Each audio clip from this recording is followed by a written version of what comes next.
Greetings and welcome, travelers, to a very special episode of the Still Sane podcast. I am here with the amazing team behind Last Epoch, Season 2, Tombs of the Erased, to talk all about this latest update coming to the game. It has been 9 months, they have been cooking, and I thought it would be an awesome way to introduce all of you and to just break the ice if all of you could talk about your single favorite feature that is coming in Tombs of the Erased. What are you most excited for? Can we start with Judd? Let's start with you, man. For sure, for sure. Yeah, we have a lot of heavy hitters coming in season two in this regard. I'll speak to one that I'm personally really excited about that might not get a lot of coverage elsewhere in the conversation. So for Gamepad, we've actually updated every single skill's targeting logic across the game, and they're just way more intuitive to how you'd want them to play. So, for example, if you were playing Ballista in the past, it would be that you would, if you're focusing on an enemy, it would actually summon the Ballista on top of the targeted enemy, which would aggro the enemy and probably surrounding enemies, and they'd swarm your Ballista and pretty quickly dispatch it and kill it. And that's not exactly how you'd want Ballista to be played. With the update, we've made it to where even if you're focused on a target enemy, it'll act more appropriately, where it'll cast it to the side or outside of the group of monsters, which is a way better situation for Ballista. We've also updated all the mutations of skills, so anything inside the skill trees that actually might change the targeting logic or more desirably have the target logic change. For example, things like Atera's Blessing, there's a node called Purge, which cleanses ailments off of allies. And with the update, if you do have an ally that has an ailment on it, Purge and Atera's Blessing will prioritize healing that character instead. Those are just a couple examples. Every single skill in the game has gone through this treatment and been touched. And there's also, we've updated it to have some target memory as well. For example, if you're a ranged character, imagine that you're a mage and you're casting Fireball. Previously, it would be that if you're casting Fireball at an enemy a couple times, they start to chase you, you start to kite it, you start to run in the other direction. What you would previously have to do is flick your joystick to the left, run away, then you have to flick it back to the right and start to, sling the spell again and flick it back to the left. In the update, we will memorize the target in which you were casting the spell at previously. And as long as there's not a new target recognized in the direction that you're facing with the gamepad, it'll just quickly turn around and cast the spell at that previous enemy, which makes it just way, way more fluid. And so a lot of really great gamepad updates coming in season two. There's even more changes to support this, like the inventory management updates that we have coming. And there's a lot more updates that we have coming for gamepad in future seasons as well that are already well underway. And remember, if you guys like playing on gamepad, it is something that you're able to hot swap to from keyboard and mouse, which is just a real cool feature to have.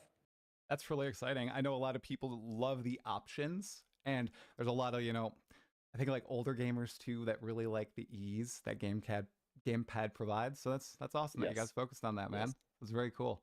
All right, yep, hands raised right now. Yeah. So, Oh no, Ross, yeah, that was me indicating the RSI that you get from definitely. playing these Oh games. yeah, yeah. I think half our team has terrible carpal tunnel from picking up a whole lot of loot over the years. Mm-hmm. So yeah, I mostly play with gamepad just due to that. 100%. All right, Yeah. Ross, what are you looking forward to, man? Yeah, I'm most excited for the procedurally generated tomb and cemetery side zones that we've added. In season two, there are a few features that would be developed specifically for long-term use, and this is one of those. Yes. What we've built allows the studio to both release new content faster and improve existing content. For example, let's just say in future seasons we add new areas that are tied to seasonal mechanics, or we want to improve existing areas like dungeons or base monolith echoes. The new system we've worked on enables us to do that a lot faster than previously. Specifically in relation to season two, though, we haven't had side zones in endgame before, and tombs are really the starting point for all of the new endgame content that we've added. These new zones feel good in terms of not being too large, not being too small. There's no loading screens when going back and forth. We've got new enemies, bosses, and rewards with them as well. With the extra time we've had, we've actually made some solid last-minute improvements here too, like Ooh. rotating the layouts to navigate areas better with WASD movement, which we're also adding this season. So basically, you're always traveling in in a direction that's comfortable for WASD in terms of the exits and entrances from areas. That sounds like a small thing, but it's great if you're using that control scheme. Note that future zones there will be built with this in mind. We're likely to revisit older content too in this regard as well. But yeah, for me, looking forward to playing all the content this season, but the procedural generation system has me the most excited for, the future development of the game. The WASD change sounds big. I know what you mean. It sounds small, but it makes a massive difference, especially if you're grinding through these many times over and you want to try out the beta. And you got an extra few weeks to work on it, so WASD should feel a little bit better than it was going to on that April 2nd initial launch. Absolutely. Ooh, I'm excited for that. Awesome. Okay, Carve, let's close this out. What are you most excited for? There's a lot of things, but my price is probably on the Weaver tree because it allows me to do a lot of cool stuff in the monolith, like not have arenas anymore, and a lot of target farming for items. So wait a second, you don't like arenas either? What? I do like arenas. I don't like them in the monolith. Okay. When I do arena, I'll go. Very cool. I saw that Mike leaked the entire tree on stream last week.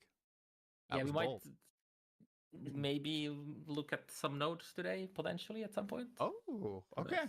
Exciting. Well, you guys, before we dive into the main topic of today's chat, which is all about itemization, and you have a bunch of exciting things to share, I had one question that I just wanted to ask all of you.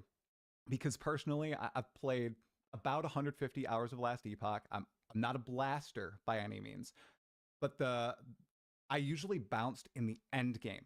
And I think that a lot of other players shared that sentiment. But in these past 9 months, it sounds like you have done tremendous work on that end game loop and just providing new options, not only in terms of content, but itemization as well. Did one of you want to tackle that? What is this new end game supposed to feel like, supposed to do and accomplish? Yeah, and so in terms of the goals, in short, we wanted to improve endgame, respond to player feedback, and set us up for future content. And you can split all these between short-term goals and long-term goals. So I'll start with the short-term goals. So looking back, Season 1 added a pinnacle boss, which the game lacked. It didn't feel right that there wasn't a satisfying endpoint for endgame in this regard, both in terms of difficulty and narratively. So this was great content, but it didn't add much to the endgame holistically. So the primary short-term goal with Season 2 was providing more content broadly at endgame, giving players more to do and allowing them to sink more time into min-maxing their characters. We knew we wanted to provide some element of player agency in terms of influencing the monolith. That's the Weaver tree that Car was mentioning. We knew we needed new bosses, new enemies, and we wanted to tie in more endgame itemization and crafting into the monolith. We've only really had that with the Eternity Cache, which is more in dungeon, so not specifically tied to the monolith. We were also keen to add our first side zones to Echoes as well, as that experience just didn't exist before. And then the secondary short-term goal there was responding to player feedback. So that includes a lot of changes like overall game balance, so buffs to underperforming skills and reducing the power of a few extremely overperforming skills, improving the balance between ward and health, adjusting enemy damage over time, and by adjusting I mean reducing it, and making changes to boss ward, and we've also added a bunch of quality of life features that people have been asking for, things like auto stashing, mastery respec, and so on. So all these short-term goals are around basically wanting to keep players more engaged with the end game. So exactly as you're saying, Try. In terms of long-term goals, that was simple.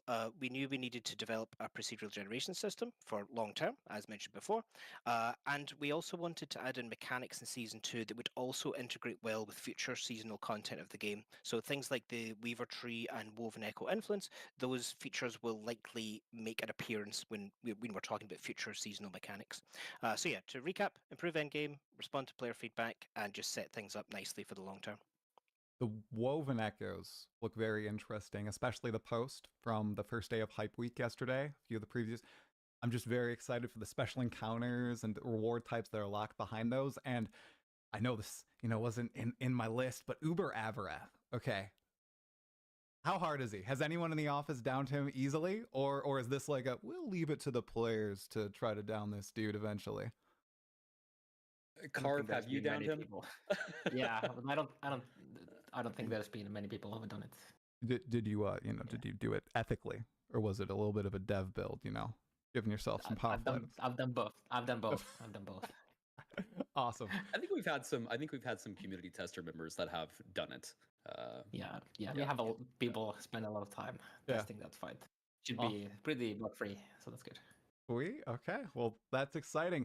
I'm really excited to dive into that end game and the rest of these item related questions. So let's kick it off with that end game itemization. So first question I wanted to touch on is, how much control over your end game do you now have with itemized or craftable end game encounters? And as you just said, they will be expanded continuously. So do you have any, ideas of what you want to do in the short term? So most of Season 2's endgame content is via Woven Echoes, which are items that drop, and then you place them into the Echo Web. Note that these Woven Echoes aren't craftable as such. You're not sitting there and re-rolling them, looking for specific modifiers and things like that. In terms of setup, all you need to do is insert them into the Echo Web and run them. Some Woven Echoes have corruption requirements to be able to place them, but that's about it. So in terms of influencing the monolith, in terms of its rewards and encounters, most of that is done via the progression in the faction and usage of the Weaver tree rather than modifying Woven Echoes directly, if that makes sense. Yeah. In the past, we've talked about itemizing monolith modifiers. We even come up with a fairly concrete plan for that. But for now, we're more keen on keeping Echoes easy to run with pretty little setup. One element that we will be using more in future updates, though, is Woven Echo influence. So, when placing a Woven Echo, there'll be a circular area, and that area will influence nearby monolith echoes. So, as mentioned before, when we have a new seasonal mechanic in a future update, perhaps you'll be able to use Woven Echo influence to add elements of that mechanic to surrounding echoes and things like that. But yeah, to summarize, you influence the experience in the monolith through the systems provided by the faction rather than crafting on the Woven Echoes. Got it. Okay. And Uber Eberth is the top tier Woven Echo, correct? Is there anything that's kind of close to him that requires a really high corruption to fight? So I think it's like 500 corruption or something that you need to access it, but it's way more difficult than 500 corruption is. So if we just the same with normal Aberrath, where we give you access to it earlier than you probably are ready for it in many cases, just because we don't want to make you slog through like a long time and then you just instantly kill whatever comes your way. But in terms of difficulty, Aberrath is still probably the second hardest encounter in the game, unless we like start thinking about pushing very high corruption and then you doing these Woven Echoes there, because some of them do scale with modifiers and corruption. But in terms of like the earliest you get access to, Aberrath will be the second hardest fight still. Then we have Uber Aberrath, and there's some bosses coming back that people have wanted to see and some not wanted to see that are gonna be regarding some corruption to do. You're obviously talking about Lagon, right? The ones people don't want to see, right? No, there will be no Woven Echo with Lagon. Okay, there's no Lagon there. Awesome. Okay. I have not been stuck on a boss in an ARPG as long as I was with Lagon. And then when it clicked, and I've been able to down him easily every time. So it took a little bit. All right. He's not that bad, guys. He's not that bad. Okay. Thanks for that answer, Ross. That's awesome. Okay. This next one has to do with something that the community brought to my attention. So there's a bunch going on with legendary potential in this update. However, lots of people have expressed that if you find an item with one legendary potential, it's kind of useless. It's kind of a feel bad moment. So are there any additional options coming for lower legendary potential items, like the 1 LP items that I just mentioned? Or are those going to stay as like that could have been a 2 or a 3, right? Yeah, so we're adding a couple of new features to help with the sort of, as you're saying, the life cycle of uniques. So let's just say you've got a bunch of relatively common uniques with low legendary potential. Previously, that was unfortunately the end of the road for those items. However, with the new endgame crafting options via Woven Echoes, you have a chance to redeem these items. So for example, one Woven Echo has a crafting reward that allows you to insert a bunch of unique items with legendary potential and mass re-roll the values on those items. So that so that has a low chance to improve the legendary potential of those items and a higher chance to effectively fail and set the legendary potential to 0. Note though that if that does happen, you can of course use the Nemesis system to improve that and see what happens. You might get lucky with the affixes that are chosen there, or you might regain the legendary potential there. One additional note on legendary potential is that it is of course weighted depending on the unique in question. So for rarer uniques, one legendary potential is already great. Yeah. And it's even more powerful now with a recent change to the Eternity Cache that I think Judd and Mike have hinted at previously. So hopefully Carve is set up to demo that for us just now. He has been granted immunity Oh. to show things at this point, so he's safe. His career, no problems there. Okay, awesome. Yeah, I do.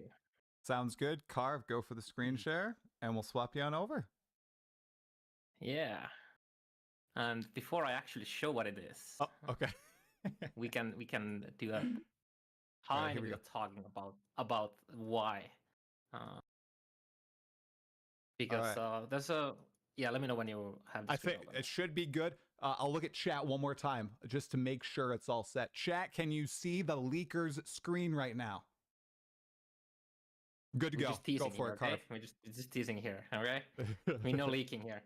So, you know how you have these very good items that you get your 1 LP on, and then you probably farm it a couple times before you actually hit your T7 int or whatever you want, and then you somehow get lucky and you get 2 LP, and you feel like, okay, I just got a massive upgrade because 2 LP is better than 1 LP on the item that you already have 1 LP. Then you farm basically the same item, maybe a bit better than you used on the previous slam, and then you just miss. You just miss. You don't get the T7 at all, and now your 2 LP that you felt like was an upgrade is basically going to the trash bin.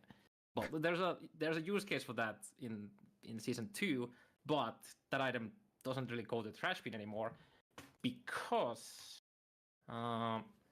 we are now allowing you to select one affix as a guarantee, as long as the dungeon that you do is at least tier 2. So I got lucky and I have a 2 LP red ring here, so I can just guarantee the int there, and then I get something extra cool. Oh. And this does mean that it's also easier to get one affix on your legendaries as well. For example, you don't really need to farm on average 4 red rings anymore to get that. You just slam it there now on the first attempt. Unless, of course, we allow you to go full RNG mode, and that just still picks it at random because streamers need to show that they're good at the game and they're lucky.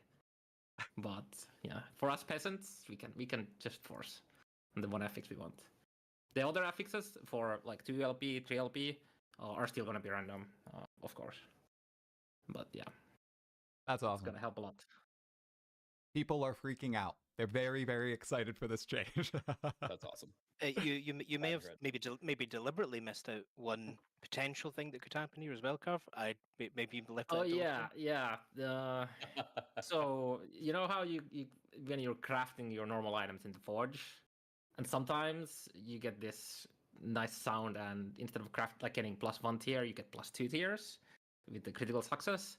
Now there is a very, very low chance when you're making legendaries to get critical success with Eternity Cache 2, which then just takes another affix from the item. So this could have been 3LB, but as with just getting legendary potential on uniques, the more powerful the item is, the less likely you are to crit success, and it's very rare to begin with. But so don't expect it to be happening on your red rings anytime soon. But there's a chance now. There's a chance. Do we have some numbers on that chance? Like, are we talking 1%, 0.5%? Low enough that you don't really think about it, and then if it happens, it happens, and you're happy. Oh, sweet. Well, that's pretty awesome. Should I take the magic away, Carve? for now. Yeah, For now? we'll have to prepare another thing soon. All right, we're going to take the magic away, everybody. Okay? I'm sorry. We'll see more magic in just a second. I promise. I promise, everybody. All right. There we go. Okay. Magic is gone for now. That was pretty awesome. Yeah. Wow. Sweet. Thanks for sharing that, Carve. Okay. Yeah, we've been excited to share that one. I was seeing more huge W's in the chat than I've ever seen before on a live stream. Pretty awesome. Okay. So after that, wow, that was a big one. Okay. I think this was the most requested question in like Discord, on the subreddit, when I was doing some prep sessions on YouTube and Twitch. People are also curious about idol crafting. Okay, they're like super interested in additional details on how that's going to work, what these idols are going to look like. And I know you did elaborate a little bit on idols in yesterday's post, but if there's anything else you'd like to share here today with everybody watching, feel free, go for it. What's going on with idols in season 2? Yeah, I can just show it in action quickly. Oh my gosh. Oh, he's leaking again. It's good. Okay. He's fast.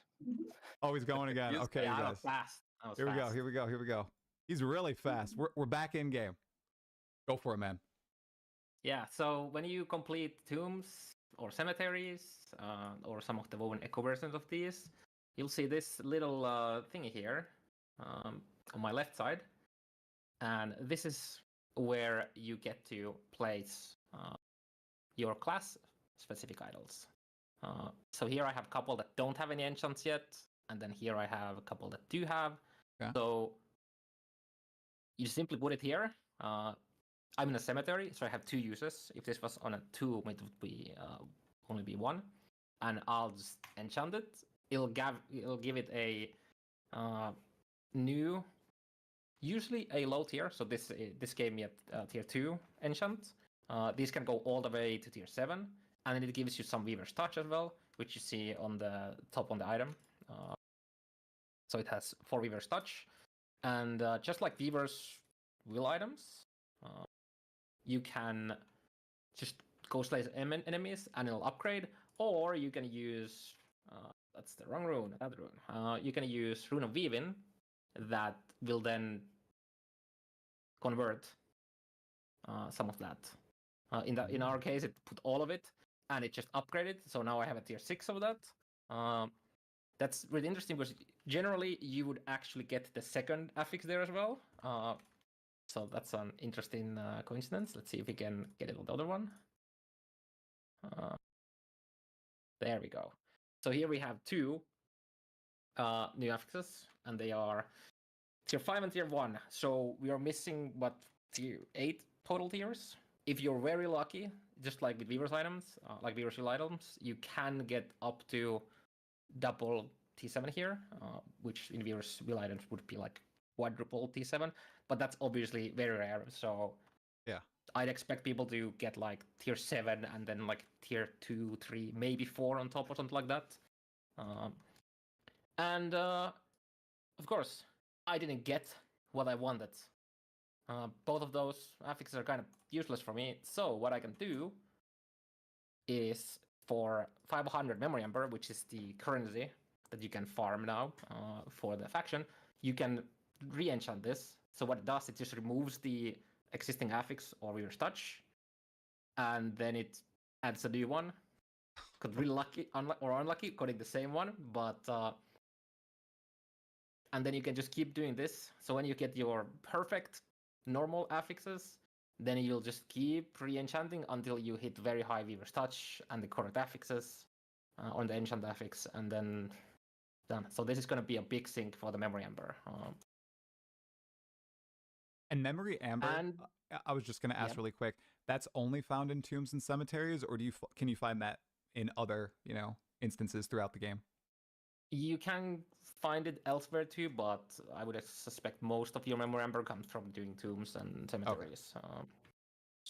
And yeah, I believe these were also already teased as well. You see these little other idols here.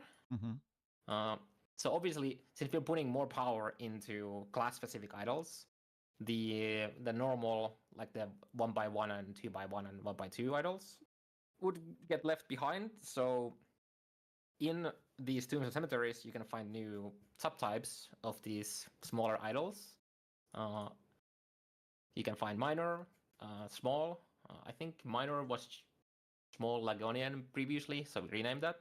And you see there's a different color affix on the top. So these idols have an exclusive better affixes compared to the non-Weaver version of these idols. And you will always be guaranteed to get at least one of these better affixes on these, and sometimes you get two. And most of these are hybrid affixes and better versions of the existing ones, but there's also some new affixes here that I don't think. Yeah, Firepen and Minion Firepen is a new one. And then the increased health here with the health on kill is basically the upgraded version of the increased health on the stout idols that currently exists. I think it goes to 6%. So there's some pretty good Weaver idols too that you can find. Yeah, it looks like it. Now people are pointing out the uses on the Woven Enchanter. Is that tied to anything, or is that a base amount for every time you clear one of these cemeteries? In tombs, you get 1. In cemeteries, where I am currently, you get 2. Okay. And then some of the higher end Woven Echoes can grant up to 4. I think there's 3 and 4 for one of the higher ones. Whoa! Look at those Woven Echoes right there. Oh, that was interesting. Yeah, they're pretty cool. Wow, I wonder. People also get nice icons on them. I really like the icons. I mean, your cursor could slip like a few inches, maybe. You know. Do it, Carve. This one isn't specific to itemization, unless we are thinking corruption as one for your alts. Yeah. There's some cool things in there. That was a good slip. I liked it. That was a good slip. Yeah. I didn't even remember which is where, so that was actually just a random one. And yes, the plus icon on those Woven Echoes tells you that you can get a Weaver tree point by completing that Woven Echo. Okay. The hammer implies that it has a crafting reward at the end, and the skull is a boss encounter at the end, and then the rest of them are more varied. Yeah, we are actually in a cemetery of reweaving right now, I believe, where one of these rewards is, not all of these Woven Echoes are going to be awesome for you. You might not like them, some of them. So what you can do is, you can just toss them here and exchange them and hope that you get better ones. You can exchange them all at once, and they'll come out with 3. Oh my goodness gracious! You don't have to do 3 at a time. Yeah, and it didn't waste that. Yeah, you can just fill this up, and it's just like puts them all there. Well, that's pretty nice, if I do say so myself. and it is pretty satisfying, and we're leaking some more here, teasing more. I love how it's just like looks. There's like a little rhythm there too. Yeah. Oh, there's a little sound effect that we can't. Oh, nice. Yeah, I'm currently muted here, so that's good. There's no sound. Yeah. Very cool. Well, that was beautiful. Thank you for showing off those idols, Carve. People appreciate it. Oh wait, should I? What was that? No. I'll just. It's just the exit back to the. Oh, okay. All right. Here, I'll stop watching. And the magic will stop for just a little bit longer, you guys. Maybe some more magic will come on in. I believe I need to prepare more magic now. Yeah. Oh, yes. More magic. Okay. Awesome. Sweet. That was beautiful. Okay. It is. I'm sorry. It's just making me giddy how happy everyone is in the chat. You guys have done a phenomenal job. They're freaking out. Okay. So, moving on from idols. Now, in the Ziz and Rax interview, Holly did a great breakdown of set crafting, and lots of people are happy this made the cut for season 2 because it was like teetering on the edge there for a bit, and bam, revealed set crafting's in season 2. So on that, since this is the itemization talk, is there anything extra we can dive into when it comes to set crafting and what players should expect on launch day on the 17th? Yeah, as I'm preparing here to get my showcase of shattering them, guess I can talk a bit. So set items they're kind of problematic in a way where if you can't modify them in any way, it's like a dead end item, right? You either use it or you don't. Obviously, there's different ways to make them be useful or modify them. We didn't want to just do legendary potential, but for set items because we already have that. We might as well do something other cool because we got ideas. And this allows us to basically not have set items be a dead end in that sense. Like a dead slot, like, oh, there's no movement anymore. Yeah, I get that. Yeah. Now you will most likely keep improving the set items that you have as you'll find better ones, and you try to get higher tiers of the set affix because they have all the way to tier 7, and I'm ready to share some more again. Oh, you are? Okay, we're swapping over to the magic screen again then. Here we are. You're good to go, Carve. Yeah, so I am at the end of the Great Bridge, where we see this nice little green glowy thing, where you can put your set items. Obviously, I didn't have my set items with me, so I'll just open my stash from here, this little nice button, and see where we go. There we go. That's in couple sets there. I don't remember what the key combinations here are. I'm just going to do it this way. I'm pretty sure you can do it manually, but there we go. Shift. That's the button. And then again, we see a couple uses, so you can just fill this up, and then you do that. We get the really cool stuff here, and we have a bunch of affixes on the ground, and each of these affixes, so they have their name. Like this is Corsair's Blood Cull. So this is only going to work on helmets.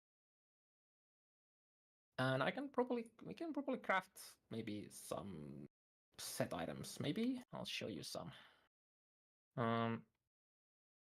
What would be cool? Villatrias, maybe? Everybody likes Villatrias, right? Yeah. So just like any other affix, you can just craft it there now. And now this is a Villatrias Downfall Reforged. Each of the set item, we pick basically 2 modifiers. What? Yeah, and this is now a tier 1. This would actually be a very good contender for just sealing off, because you get the shock duration per int, and then you just get the base conversion for Meteor. And then you can just craft other stats there again. But some of them are really powerful at tier 7. But there are items that there are sets that would be way too good if the set affix would also be great, because Villatrias has the spell damage per int, and if you can see it, we actually had to nerf it. It used to be 1 spell lightning damage per 1 int, but we had to turn it down because it was just so good when you were able to craft this on a very high-end base with other exalted affixes as well. Is there any specific set Chad would want to see? All right, chat. Come on, spam a set. Let's go. What do we want to see? Go. Okay, I see Shattered Lance. Yeah, I saw 2 instant. Oh, wow, a lot of Shattered Lance. So you get your added health regen, and you get some gold damage. And yes, we also had to cap the amount of increased damage you can get from Shattered Lance, because the buffs to health regen. So it is relatively easy for very specific masteries to get that. And I actually, if you hide very quickly, I can show you the tier 7 of this. All right, yep, I'll hide. All right, here you go. The screen's gonna look funky, everybody. We're kind of hiding. Let me stop. I'm doing some magic here, quick. There you go. He's doing magic, everybody. Okay. Am I? Yeah, you're good. Hidden? We can't see. Okay. Oh, wait. Actually, I don't actually know how to hide this. Let me. Which one is it? I can just. You know what? I can just stop sharing quick. That's there you go. Yeah, that works too. That works too. Yeah. I was gonna do some hiding of all the different sources in Discord. So, or sorry. Yeah. and yeah. Work your magic. Here. got to leave some stuff to find out. Okay. You know, on launch day. Yeah. All right, we're good. All right, here we go. So that is your tier 7, and obviously all of the other affixes here are tier 7 as well, because magic be magic. So it can grant you up to 30 added melee cold damage. This is kind of interesting because you can also craft added melee cold damage as a normal affix as well, so you can get basically twice. But obviously the big thing here is the set bonus being just very good. Yeah. Wow. Some of these are pretty good. Okay, Yeah, we're really excited about being able to add set items more now that we have this system in place. So if the community has any ideas for really awesome set items, do feel free to plug them in the forums and Reddit and our social accounts. We're really excited to start to add these again, because right now we have way more uniques than we have set items, because it was a dead-end item slot previously. How did this come up? Like, were you guys just workshopping super hard to try to come up with this new idea, and you didn't want to step on the toes of legendary potential, but you knew you didn't want set items to always be BIS for some builds out there, right? I wonder if this one is actually one of those ideas we've just heard in the community, and we just kind of workshopped from there as a base idea. Yeah. This might be one of those. I'm not sure. I don't remember. We've had this idea for quite a while. Yeah. It's a lot of effort to make the system, and this is a lot of new affixes with a lot of new numbers. It took a long time getting all the numbers in there for this. Okay. Just manual work. It took a long time. People are figuring out which of the affixes we take from the sets as well. People are asking a crazy question. I'm not sure if this is allowed or not. They're asking, can we slap this on uniques? No, the set affixes. No, the set affixes cannot be added into uniques. Okay, great. Also, people were asking for the last bear. That was the other one that I saw being asked a lot. Is that one we could look at? Which slot? There's a couple different slots. Oh gosh, which slot? First slot wins. I don't know, chat. Chest slot. Go for it. Chest slot is Endurance with Leech. Oh, this might be one of those sets that we actually buffed and we changed the bonus. I'm pretty sure the bonus is better now than it used to be. I'm not sure if this is one it. I don't think it used to have Endurance threshold per strength, which it now has as a 2-piece. And obviously the 3-piece set being the 30 strength here is still massive. So this is one of those another of those affixes that you might end up just crafting as a tier 1 and then just sealing it away and then crafting another T5 on top. Yep. That's awesome. Ooh. Do I? As you can see, some of these. So this is a suffix on the body armor. It's a prefix. So is it the suffix or prefix? Just depends on what the stats kind of make sense to, and in some cases, put it where it has to compete with other powerful affixes. And here we get health regen, increased health regen per strength, which is a pretty good, especially because this is just tier 1 right now. I think tier 7 goes all the way to 3% strength, if I remember correctly. So yeah, awesome. Okay, we'll definitely see some set items being used. 100% in season 2 for sure. Definitely. But there's a lot of affixes we've added this season. There's the set shards, there's the affixes for the idols, there's the champion affixes. There was a lot of work to do there, and there's more coming there as well. Can't say too much though. Sweet. There's been a lot of affixes have been added in season 2. Yes. Chat, you got to calm down. We're not going to ask them to show all of the set affixes. It's not happening, okay? We got to leave some for April 17th when they launch the game. Come on, guys. Yeah. All right. There's some cool stuff in there. Yeah, definitely. All right. Let's let the magic go away. Just for a little bit, though. I'm sure will return momentarily. Here you go. Yeah, okay. Maybe we'll give another teaser at the end or something. Who knows? Ooh, okay. All right, we'll have to see. Maybe. We'll have to see. If chat behaves, maybe. Chat, you have to behave, okay? Or no teaser. You heard Carve. Oh, it says there we go. All right, Cam's good. Okay. This next one was one that I thought would be a little interesting given how much QOL is in Last Epoch. I appreciate that massively. I can like stay in the game when I'm looking at everything, whether it's theory crafting a build or anything of the sort. So is there ever a chance we'd get an in-game compendium of unique items with possible drop locations, since there are specific places where certain items dropped in Last Epoch? It might be an awesome quality of life, an incentive to go out and hunt for these cool items. You know, I know you can go on the wiki, right? Some players really like everything in game, though. Is that something you guys have ever thought about adding? Yeah, we're really keen on things like this. Keeping players in the game is definitely something that we aspire very heavily to do. We do this through things like having the game guide in game that has just a wealth of knowledge, including even things like damage formulas, and then also things like the Merchant's Guild Bazaar that keeps you in game without having to go to any external resources to target items or players like that. So keeping players in game is a really big goal for the studio. So this is something that's just right up our alley.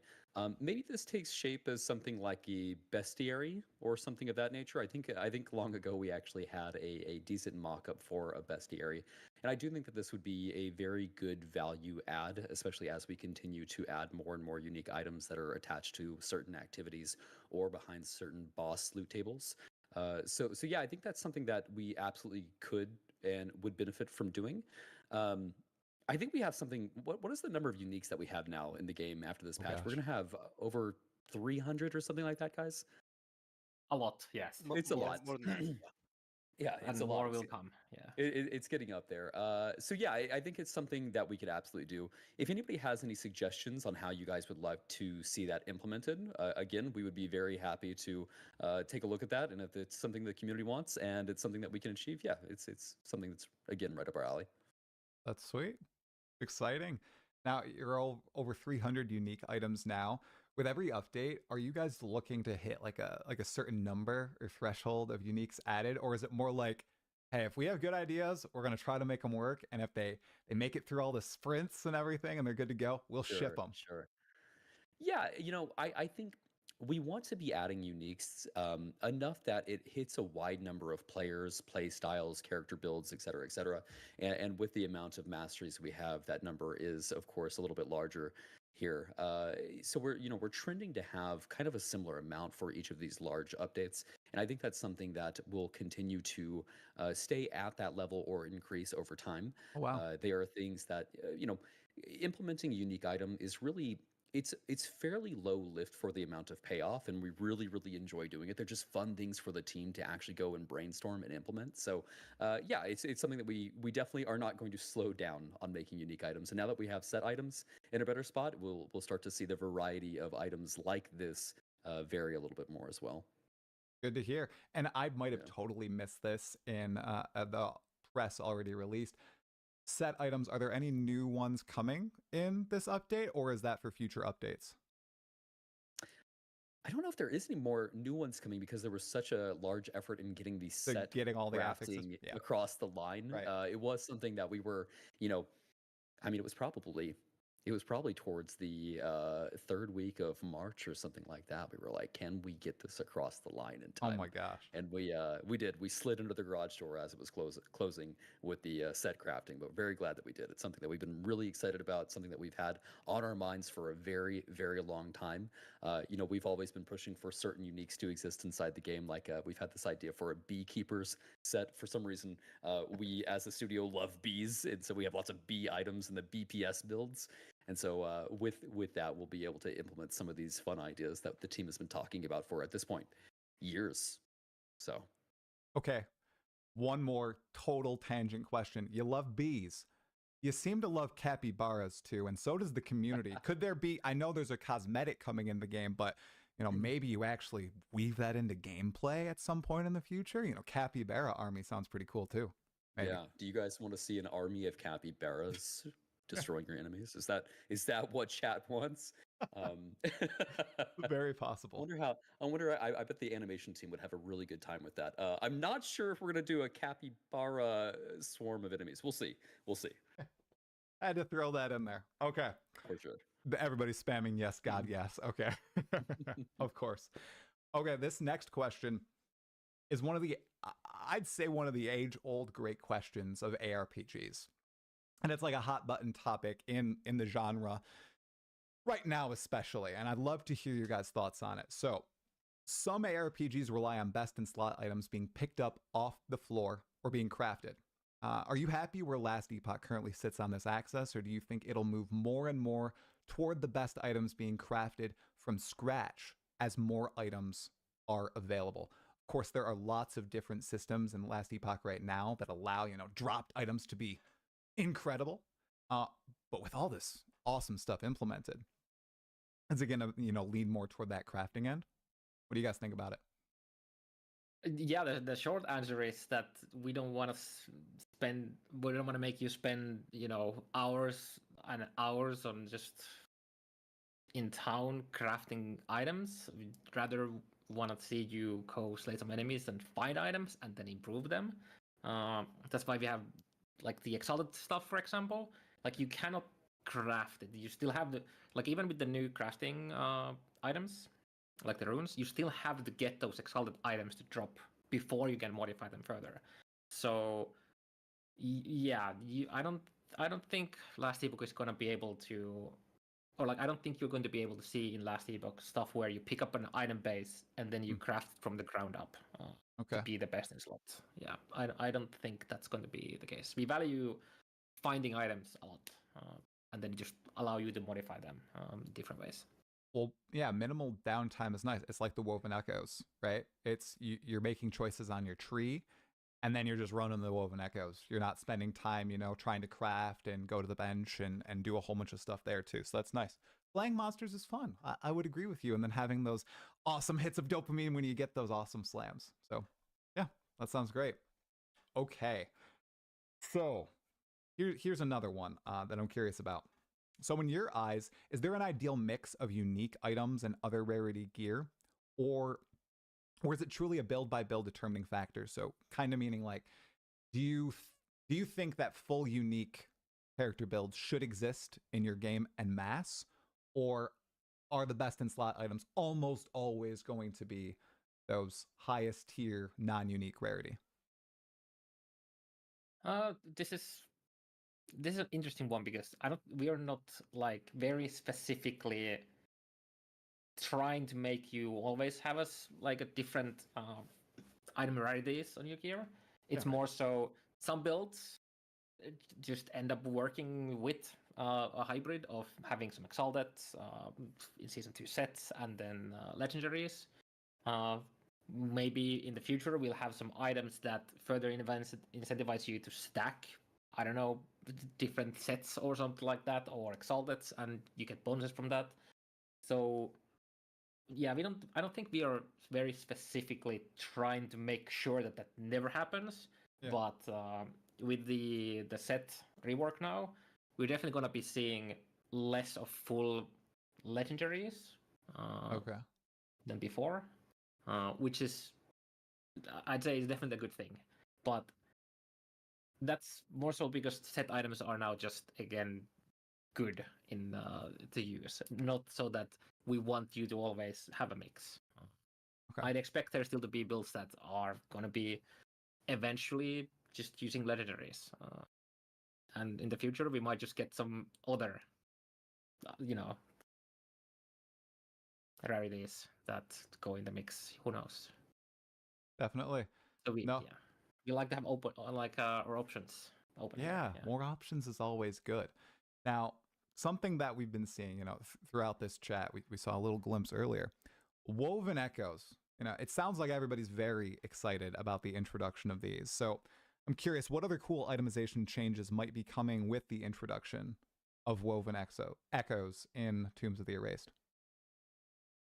Yeah, we could spend another 2 hours here, I guess, because all of these, there's a lot of changes that do a lot of things, even if we ignore the Woven Echoes for 6 things. But I can probably show you a couple. I have one actually prepared already.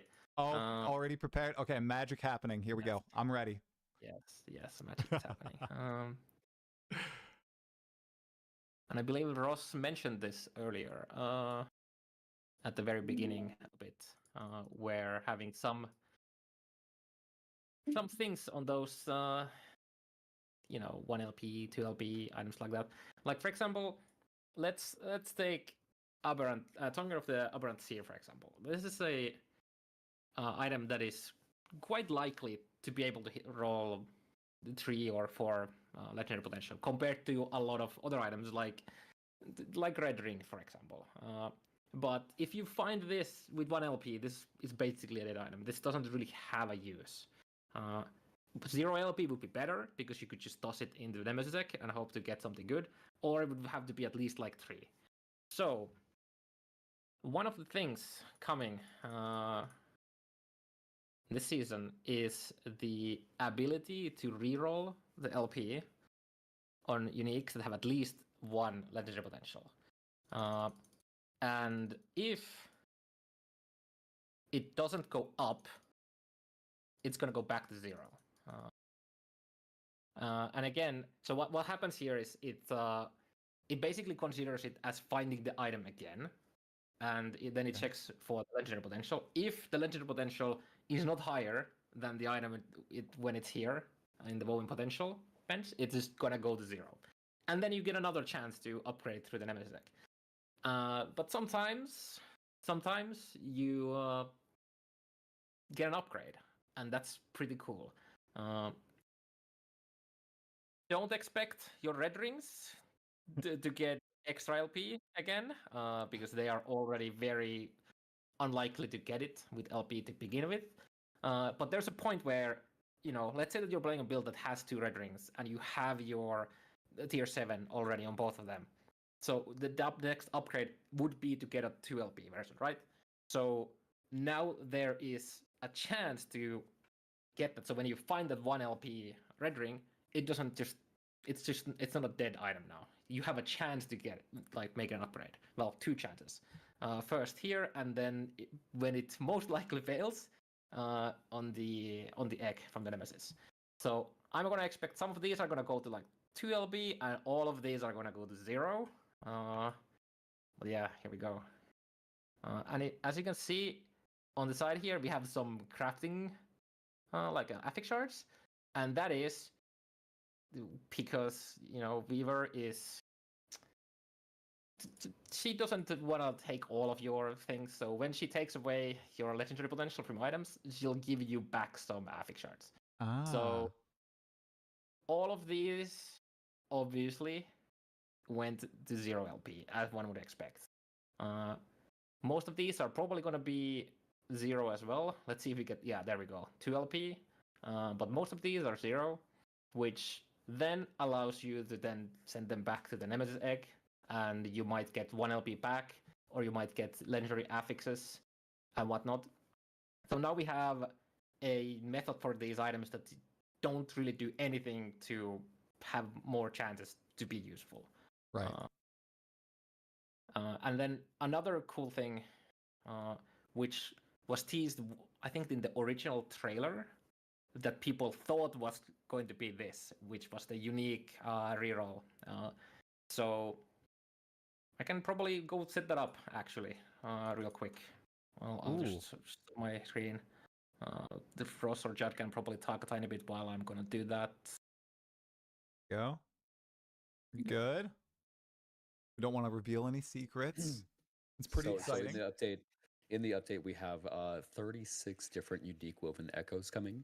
Wow. We just recorded the patch video. I recorded that, and we're at the patch video. Just the high-level overview of this patch is over 20 minutes long, and I try to condense it as much as possible. But there's just so dang much going into the patch that it's very, very long. In the patch, I say there's 37 woven echoes, and the team called me out on it. So I apologize. There's 36. We'll get to 37 very shortly. I promise you. Yeah, just slam in on the work for that 1 extra echo. Just put it in. I agree. Okay, I'm ready again.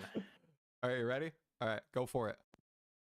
Okay, so this is the thing that you saw teased in the very original teaser trailer, which has a sacrifice and a reroll. Oh. So this allows you to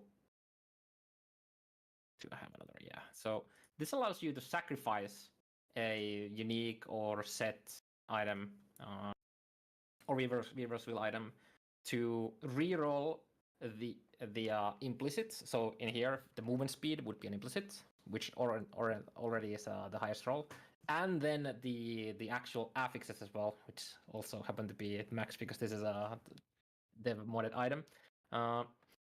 And the cool thing here is that remember all of the red rings that went to 0 LP. Mm-hmm. If I go to Nemesis Egg, then they're most likely to get like some bad affixes. So what you can do with those failed legendaries is you could put them here. Like for example, here I only have a this is a very bad example, but I could imagine that the tier 7 int here is like a tier 4 or something like that. So I could use this to re-roll the values here, and obviously because this had everything perfectly rolled before, stuff went down. But this is a way to basically those failed legendaries to spend them and hopefully like over a longer period of time, or just the first time get lucky and improve your items. So this is another way to slowly improve your items. And obviously this has some restrictions. So I cannot reroll 1 LP red ring with a 0 LP. It has to have at least similar power level. So in this case, it would be badly rolled 1 like affix legendary red rings, most likely. Got it. But this is another way to keep like slowly upgrading your items. Because we've had a lot of people ask for ways to, be able to do something with uniques. Because sometimes you get lucky, you get 3 LP or something like that, and then all of the other rolls on it are terrible. Now, through the Nemesis Egg, which I think is probably the best way to get like legendaries with like 2 affixes for something like red rings, like the more rare items, because it has a relatively high chance to just add affix on both of the rolls, like both of the upgrades, and you can just use those as a reroll forever now, which is pretty exciting. So all of those badly rolled legendaries now have a purpose. That's great. Have a purpose. Yeah. And again, here, obviously, you can open the stash through the crafting window. Because we didn't want to just put the stashes here. Yeah, you don't want to dirty up the place. It looks beautiful. Yeah, there's actually another cool change, which is going to be, some magic's going to happen. And this is specific to experimental crafting. A lot of people probably don't know much about it because it's pretty the hidden mechanic in the game. Here we go. I'll let you prepare really quickly. Yeah. So so you kill exiled mages, and then they will drop items. Yeah. Or that. Yeah. Yep. And they'll drop items with experimental affixes, and then you use Rune of Research to seal that. And then it has a chance to drop you a Cliff of Insight, which then can be used on a normal prefix to turn it into an experimental affix. And there is a deterministic way to figure out which affix it turns into. But it requires you to go to third-party places, because it's not. You can figure it out. But there's a lot of just like trying to keep track of how much fortune potential the item has, what is the combined amount of tiers, and different item pages have different rules for it. So we wanted to streamline that. And that Rax has a great video on how to do that if you want to do that in the next 9 days. Yeah. So what's happening is we are removing both Rune of Research and Cliff of Insight entirely from the game. And we're replacing that crafting in a Woven Echo. And it's going to be a lot more straightforward. There's obviously going to be some randomization around the still. It doesn't like guarantee you to remove a prefix because it has to remove a prefix in order to make room for another one. We don't just let you craft the affix without some sacrifice there. Okay, I think I'm finally done here. I applaud you, sure. man. Able to talk and do all this magic behind the scenes. I see your mouse hand moving like mad.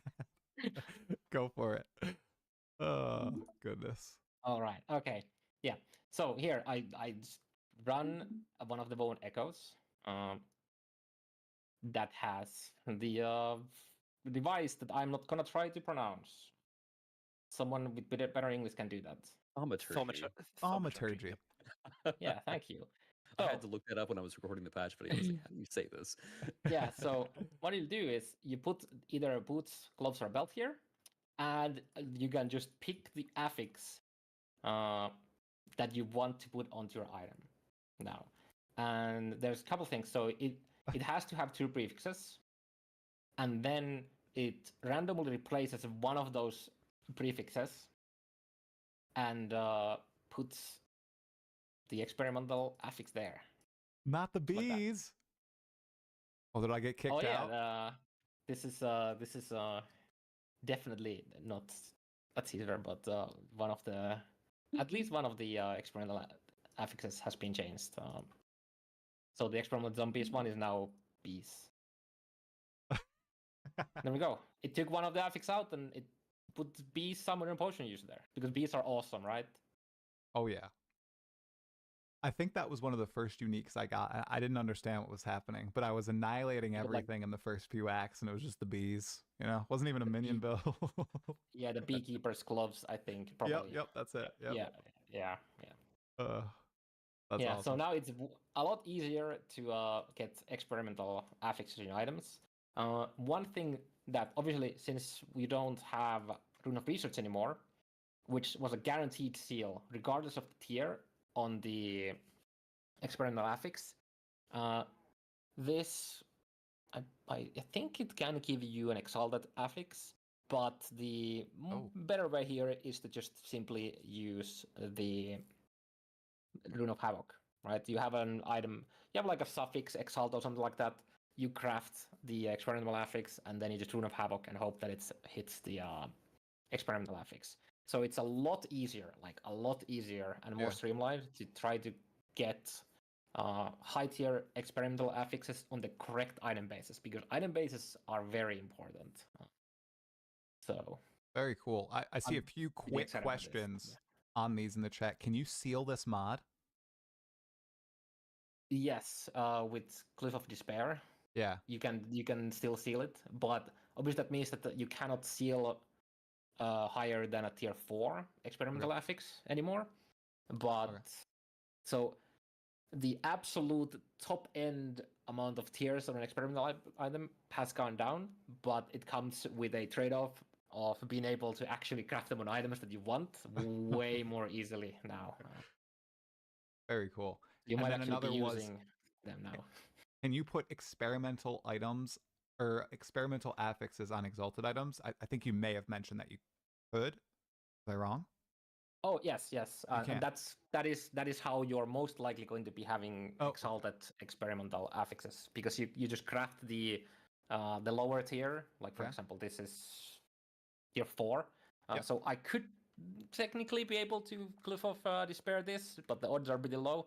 But more likely you'll have an exalted belt here instead, and then you just use Rune of Havoc, and then you hope that it switches the tiers to grant it on the experimental affix instead. Also, there's a champion affix on this belt that I just now realized. And they're always they are always sealed. So those cannot be put onto legendaries either, just like with set shards. But these can drop naturally as exalted when you slay champions. So that's pretty neat. Awesome. This looks sweet. Yeah, I think we might have one more. Yep, there's one more. Yeah, One more Orden's crafting Watch. area? Yeah. Yeah. And then you can stand down, Garth. Yeah, I'll go prepare that. It will take me. All right, you're gonna a prepare minute that for or a so. sec. All right, sounds good. Sounds good. Let me stop Yeah, watching I think you. one indicator that you're doing well with itemization, I think, is when you run out of colors for affixes. You know, as a UI designer, I'm looking at these things thinking, oh my goodness, like the next type we add, what color is it going to be? That's what I'm stressing about. Yes. Yes. Yeah, what is the best color? You know, we've been trained to think certain things are the best, but you know, you got to rethink that whole We'll concept. quickly be going into the Diablo 2 era where it's like gold versus yellow and like the just Yeah. tiny shade difference there. Okay, here's a terrible idea. Don't take it. Change the font type for certain affixes now. Okay, there you go. Get some wacky font in there. You know, if you're running out of colors, go for that. That'll piss people off. That's probably Yeah, a bad idea. we'd probably use iconography in some capacity there Yeah. rather when we run out of colors. Yeah.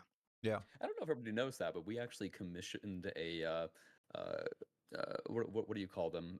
A font foundry to create our custom Last Epoch font, and it was one of the guys who actually made the Roboto font face that is very, very popular. And that was a really big treat to both Ross and myself because we both have a user interface background, so being able to create our own font for the game was just super, super enjoyable. That's a good piece of trivia. I saw, maybe it was a meme, but I saw that fonts are quite expensive, actually. Yeah, Yeah. It's very expensive. Yeah. It Oh, was shut up. it was a decision that we had to make. It wasn't just like oh, we're gonna do this. No, it was a decision. Last Epoch font write-off. Yes. Worth Oh, it. that's Worth sweet. it. Absolutely. Yeah. I don't know if you saw, Judd, but people were saying you should just create that extra woven echo as an echo full of meteors. And you know, you just gotta like somehow run to the other side of the echo to complete it. That's super the easiest simple. way to convince me of adding anything into the game, and the team knows it, and they weaponize it against me. If they ever want to add something, they're like, "Well, we'll have it like cast meteors," and I'm like, "Yes." Yeah, we did have a couple of fun woven echoes that we did have to cut for scope reasons at the end there. Maybe they will be reintroduced shortly. Who knows? Yes. Oh, okay. Interesting. Okay, I'm good to go again. All right, go for it. I don't remember. Did we tease this one? Did we reveal this yet? I don't think so. On the well, if we didn't, then this is pretty exciting for some people. So, attributes, or more specifically, strength, dexterity, int, and attunements. Now, there's some builds that would want to have int on certain item slots. For example, if you, for some reason, wanted to play a Primalist as a low health build, and you wanted to use Exsanguinous. Now, class-specific items, such as the Sentinel body armor here, doesn't actually naturally drop with that intelligence. So if you wanted to farm for the Primalist build, for example, what you would most likely have to do, because there's a bit of waiting on finding class-specific items. If you're playing Primalist, you're going to be finding Primalist body armors, relics, and helmets more often than those bases that can actually roll with intelligence. So, to help out those wonky builds that people want to do, we have added a Oh boy. a way to swap the attribute between int, dex, strength, and attunement on items, regardless of that. So we have a nice tier 7 strength here. You know what? I want it to be int. And now I have a tier 7 int on a Sentinel body armor. So But you can now brick make the some... item, right? It just might delete the item. Yeah, there's a chance of that? No? No. All it does, it costs 1 fortune potential to do it. Obviously, you cannot do this on like unique affixes and legendaries because they don't have fortune potential. Mm-hmm. But this allows you to play on a build or a class that cannot find specific attributes on their class-specific items, such as the helmet and the body armor, and then you can swap it to slam it onto your legendaries. So, or you don't even need to, slam them on the legendaries. You can just, if you want to stack int on a Sentinel, you can now do that with this on Sentinel basis. I'm seeing some technical person saying, well, what if the item has multiple stats on it? Are you just able to select which stat it is?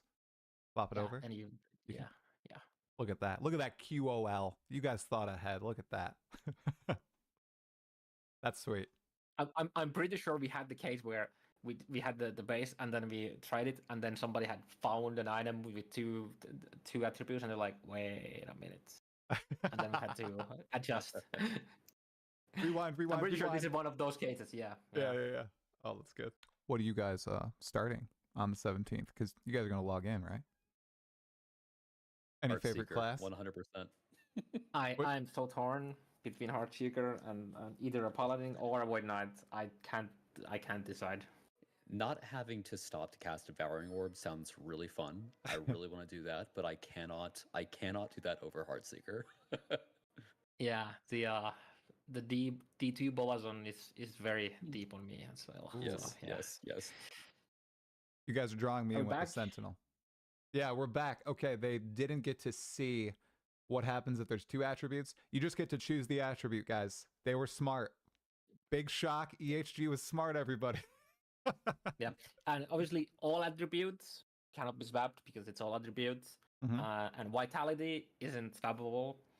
So there's a lot of reasons for that, but one being that it can already kind of roll everywhere, and there's only like one or two skills in the game that, as a baseline, scale with it.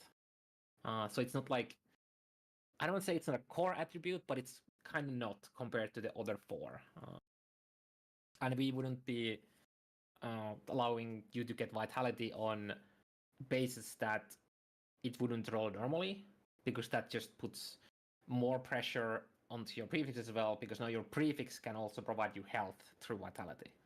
So we don't want to put too much pressure on there. Right. All right. Well, you just showed off 3 awesome Woven Echoes. No more spoilers for Woven Echoes. That's the set. The rest we can experience on game day. That seems sensible. We have a lot of good ones. Yeah. We have a lot of good ones for sure. Excellent. Yeah. Okay. All right. Do We're cutting you off, talk about the? Sorry. Do you want to talk about quickly about the resistance stuff? I see he mentioned the chat a couple times about the resistance swapping, because we did discuss it, but we didn't end up allowing the resist swapping. And then the main thing here is that we already have a very robust, very flexible crafting system. There's a lot of different ways you can swap your affixes. You have your Rune of Removal, you have your Cliff of Chaos. So there's a way to seal off affixes to then make room to craft stuff. This is the attribute specifically is a totally new way to create builds that didn't really exist before. Versus resist swapping just makes it a lot easier to cap your resistances, which isn't really necessary due to the way our resistances work, where enemies penetrate some of your resistances, which makes it a lot less deadly to not be at rest cap. And then we also have idols that are pretty flexible at providing resistances, and the new Weaver affixes also provide a decent amount of resistance, you can see here. And might be the first time ever where you can get minion resistances too. Oh. I don't think you really had minion physical resistances like that. There might be some very odd cases where you could provide them some resistances, but yeah. Minion players rejoice. Yeah. Okay. Well, I will take the magic away. Thank you, Carve. That was beautiful. See? Yeah, it's a pleasure. Okay, we have a question right here. It's kind of a philosophical question about itemization in Last Epoch. So, how often do you expect players to be upgrading their items? Is it a goal to have players find at least 1 or 2 GG items while leveling they'll end up using for a long time? Or do you want players to be constantly churning and getting new item upgrades crafting different affixes on them and the like? Yeah, it's a good question. And it's different per different stages of the game. So, for example, like in your early game, as you're going through the campaign, we of course want players to be exchanging their gear quite frequently and upgrading their gear quite frequently. And that's healthy. We want people to be experimenting with different skills that they might enjoy. They're unlocking their idle slots. They're getting items that actually go into their main slots and everything of that nature. So in the early game, it's very natural for the amount of upgrades and the upgrading rate to be quite high. That's healthy. When you get into late game, of course, that slows down just a little bit, but we do still want that frequency to be at a decent pace because we don't want you to feel like you're hitting a gear plateau too early. And a lot of the things that we're adding with season 2 will help with that tremendously, as some of these things that we've been showing off show here. I think it's important that even when you get into the late game, there always feels like there is a significant gap in power that you have versus what you could potentially obtain. Because when you get players to, maybe like an 80% maximum power threshold, and your build is online, and you feel like you kind of have what you want to have your build at a complete state, that's where players really start to lose interest. And so, as long as you have things that you feel really excited to chase, it can keep the excitement and the enjoyability of the gear progression lasting for a lot longer than if you're plateauing early. And that's one of the things that we're really focusing on with the implementations that we have coming in season 2. Your question about, do we want people to be finding GG items in the I guess we'll kind of rephrase it as the campaign experience. Yeah. It's not necessarily a goal that we have. I think if it were a goal, we would probably pretty easily be able to start to guarantee this to some extent, which I believe would be actually very unhealthy for the game. The excitement of the game is the item chase, and as soon as you start to make it to where these things start to be guaranteed, that starts to cheapen the experience overall, and that's not something that we want to do. Now, when you get into like the mid game, say that you're like level 40 plus, it's very important that the potential to find a GG item exists, because you always want to feel like the next enemy that you're killing or the activity that you're participating in has the chance to drop you something that's just going to really blow things out of the water and make you feel way more powerful. So I think it's important that the potential for that exists, but I think it's important also that we don't guarantee it. When it comes to the campaign leveling experience, instead of ensuring that the GG items or making it very likely that GG items drop, that is something that our crafting system enables players to overcome challenges that they would be facing in a much more directed manner. So that's what we like to do to make sure that there's not challenges presented, at least in mid game or early late game, that are insurmountable. Yeah, that's extremely sensible.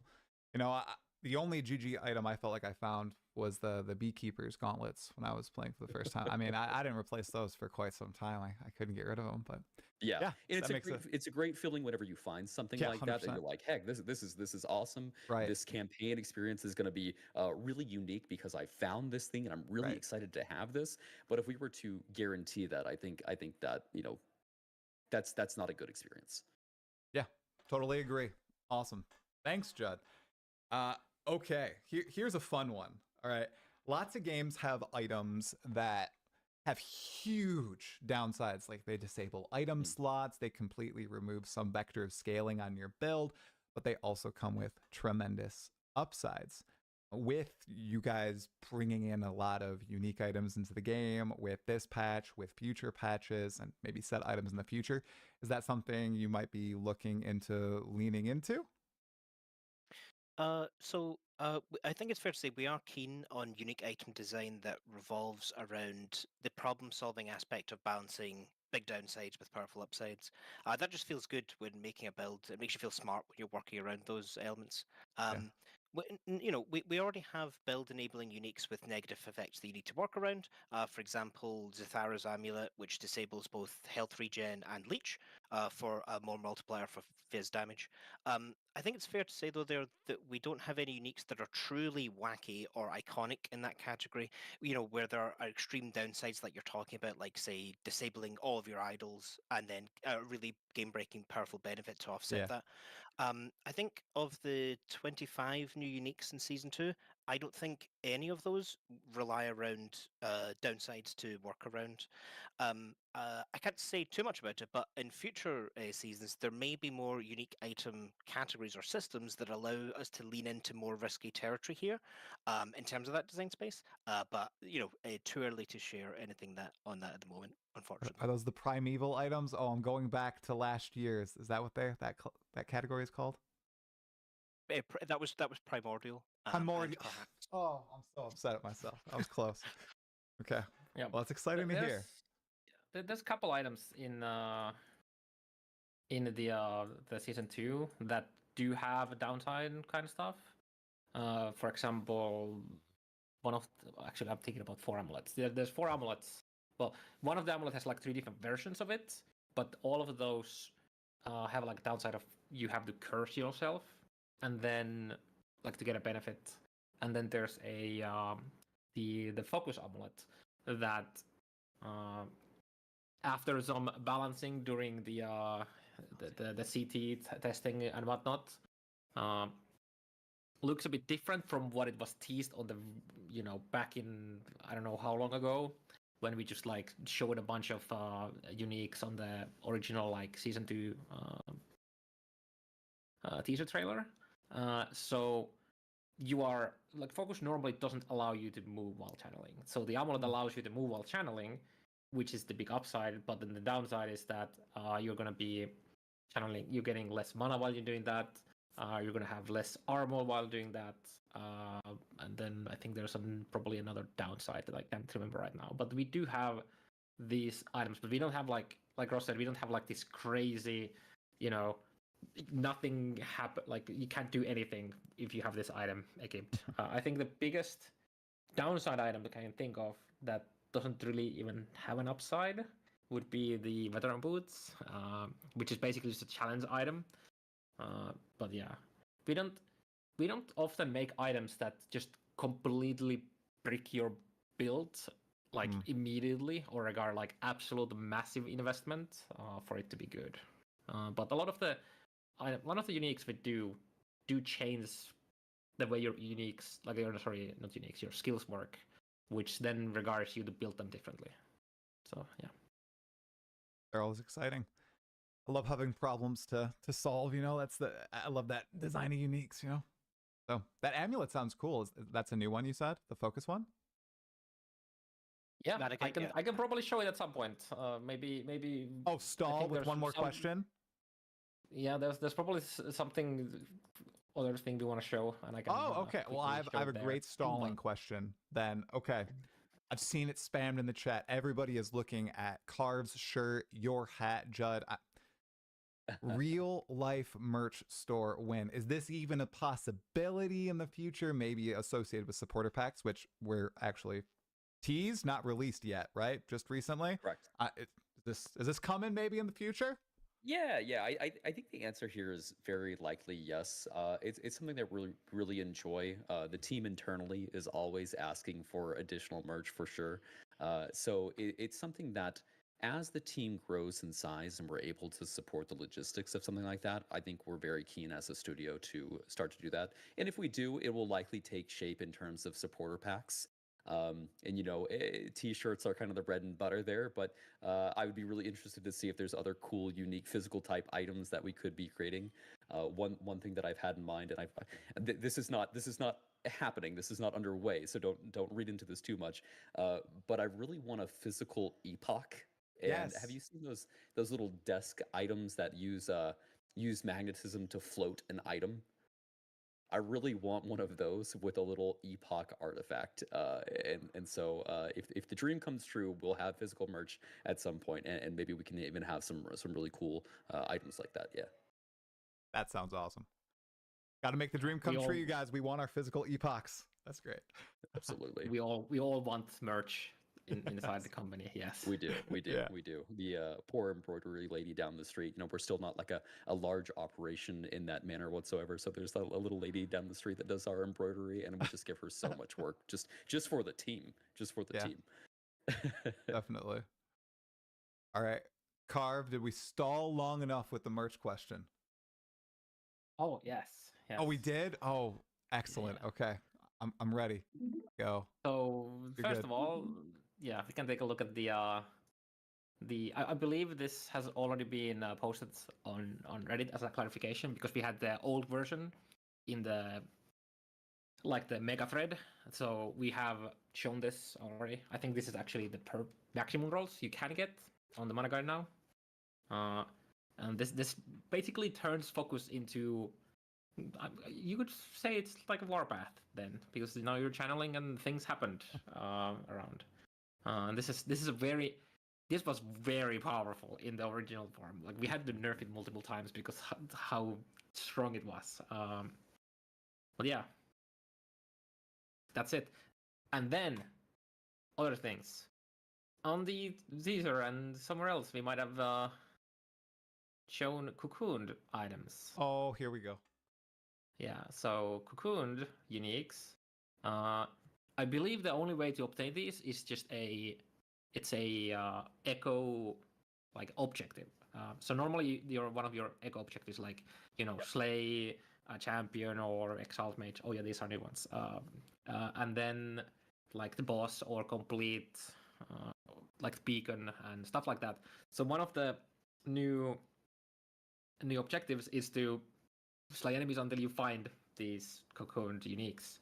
And so when you try to put this on, it just reveals a random unique. And we're getting really lucky with just everything having it's LP, it looks like. Damn. Wow. These do have there we go. a slightly increased chance to roll LP. Oh, yeah, okay. Yeah. I don't remember exactly how much, but you are more likely to get LP on these. And yeah, I can't wait to see these reveals full stash of cocooned items videos. I'm ready.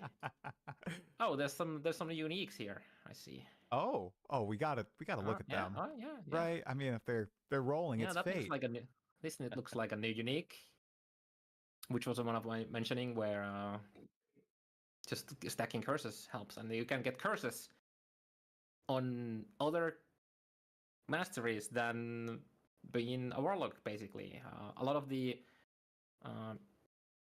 curses on warlock basically require you to be a warlock to get them, because some of them come to skill trees or from the some skills.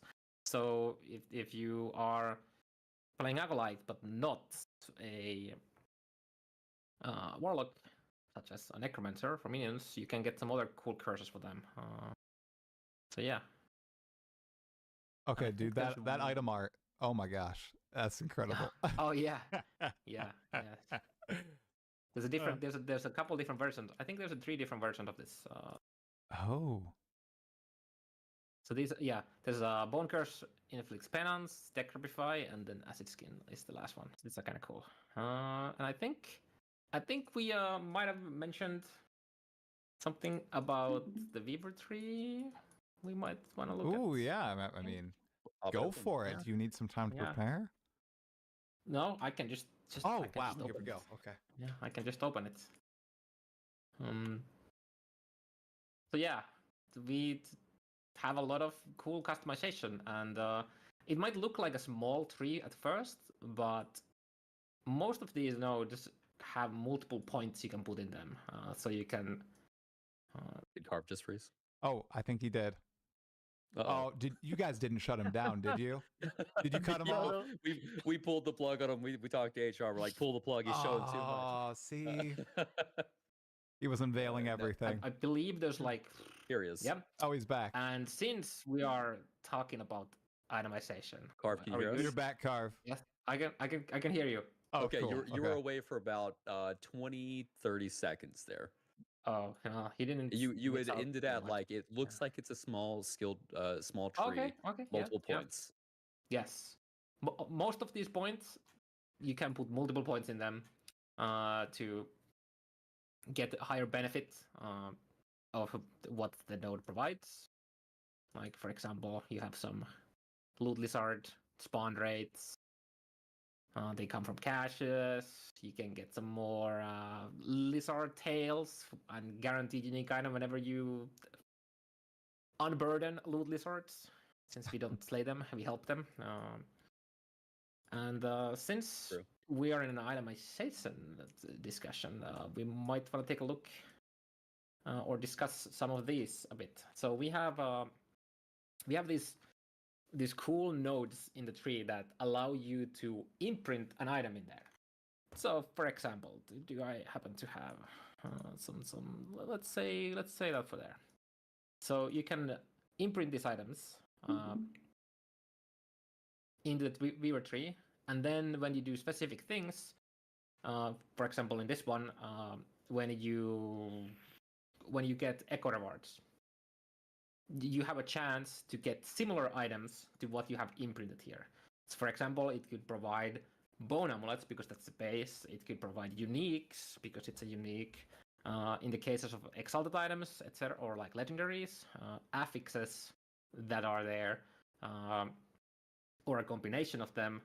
There's some limitations, like for example, you can't get boss-specific uniques. Like if you put the allies here, or like any of the Uber uniques here, they will not drop randomly. I'm not sure if we currently are excluding them from here, but it is explained here. But so these allow you to greatly enhance the ability to find not only the base types, but also the item type, like the subtypes. So not only not a ring, but like a iron ring or a silver ring, for example. And I'd expect to see a lot of these imprints with some stuff like red rings and whatnot, in hopes of people getting those. And we have so this is armor and jewelry. Then we have one that is armor and weapon, and then we have weapon and jewelry. So you can't just put red ring on all of them. We had a long discussions about how we want to do that, or if you want to limit them. I think currently there isn't a node that would allow you to have an idol in here, but that might be something in the future. We'll see. And then this one on the top is an interesting one, because this is specific to slaying champions, and the item that you have here has a chance to drop the item that comes out of it with one of the affixes as a sealed one. Uh-huh. So there's some cool potential stuff you can do here as well. Yeah, and worth noting that you're imprinting these items, so you're not losing the ability to equip them. So if you've got your Yes, red ring and need correct. to keep wearing it, it's imprinting it. You're not losing it. Yeah, as you can see, Okay. let's take this. Let's take this as an example. For example, here at the Fang, when I put it here, it is still here, so you don't actually lose it. So yeah, it's just there, which is cool. And then you can, I think we revealed this already, but you can imprint 2 Woven Echoes. So if there's some particular Woven Echoes that you really like, you can imprint them. And then they will just spawn on your Echo Web. Obviously, more rare and rewarding ones have a lower chance, but they are pretty cool. Like Uber Aberath you can put on here? Yes. Ah. If you imprint 2 Uber Aberoth Bone Echoes here, you are able to just randomly get Uber Aberoth Bone Hello. Echo in your web. Yes. Well, that's pretty sweet. And like you talk about the customization, so a lot of things why I really like this is you can do things like you can convert some of the rewards, like for example this one, the glyph is no longer a reward, it's now something else instead. Then we have the obvious no longer getting arena echoes, which is cool. And there's a lot of interesting things here. Eventually the tech will be there. Okay, we're back. Yeah. Thank you, chat. We just stalled talking about VR for a second. Sorry, Carve. The ads interrupted us. Let's go. Yeah, it's fine. But yeah, so one of the reasons well, many of the reasons I'm very excited about Weaver 3 is being able to not only customize what content you get, but also what you get out of the, just your normal everyday echoes, because they still exist there. So, for example, you can entirely remove all the glyph rewards, and it just gives you something else instead. And then you can do the same for arena keys, and then you can do the same for experience, and then you can say the runes, and suddenly you'll have a lot less possible rewards that most people think are bad. And we also have some new ones. Ooh. So if you want to like blast experience, you could just narrow everything down and like make experience one of the only rewards you can get. Yeah, I don't think you can quite remove everything. But you can increase the stuff you get a decent amount. And then Memory Amber, the sync on your idols, farming your perfect idols and all that. So you can now have a Memory Amber as a reward for completing echoes if you take this. And I think there's another one for Woven Echoes as well. And then I believe there's one specific for dungeon keys. Yeah, here. So we have the one that provides just keys, which can be dungeon keys, but this one is specific to dungeon keys. Have we talked about portal charms? Yeah, this can also give you those. Yeah. We're implementing portal charms, and one of the ones that we think that people are really going to enjoy is it's a charm that you insert into the dungeon that allow you to portal directly to the boss of the dungeon. And we're implementing a black market key trader in Upper Majelka, and you can trade any 3 dungeon keys for a portal charm. So people that have a whole lot of excessive dungeon keys will be lucky to go in and trade those things and be able to portal directly to the bosses. That's sweet. Infinite boss gauntlet. Just go in and blast the boss. People love that. Yeah. There's a lot of nodes we could go over, but I'm not sure if we have time or we want to do that. Is there any nodes we should take a look at? Anything you guys? Nemesis nodes. Kill Nemesis nodes, Carve. I think they are, here. So yeah, we got. Oh, I like that highlight function. I just got to shout you guys out. That's very clear. Yeah, so obviously just get more Nemesis. You want Nemesis? You can get more Nemesis. There's, I think, 2 Woven Echoes that have something to do with Nemesis. At least one that allows you, lets you farm them a bit more as well. Yeah, Nemesis escapes through a portal after being empowered. You get some. This is specific to the Nemesis weapon types, like weapon bases, that when you kill a Harbinger, it upgrades. So this was something that was quite hard to farm previously, because there wasn't the only way to get the Nemesis specific weapons was by just getting them from Nemesis. So you had to banish them a lot to hopefully get the correct base, and then on top of that, you really needed to get lucky to get the good stuff on them as well. So this is going to help you farm Nemesis bases if your build wants to use those. There's one Scepter especially, which is really strong, the base grade Scepter. And then you can put them into your Tomb Cemeteries as well. The Nemesis, that is. If you put 3 points here, it's guaranteed that the Human Cemeteries are going to have a Nemesis that is possessed, which makes it stronger. One of my favorite Woven Echoes is the Nemesis Tower, where you're climbing the tower and you have back-to-back Nemesis.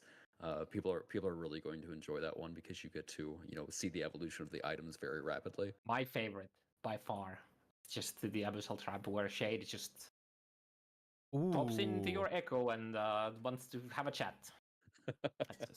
That's cool. Yeah, and as I mentioned earlier on, like one of the reasons we added a system like this is to ensure that when we're adding new seasonal mechanics, that we've got a method they are ready to modify and interact with that. So that's going to help us in the long term as well.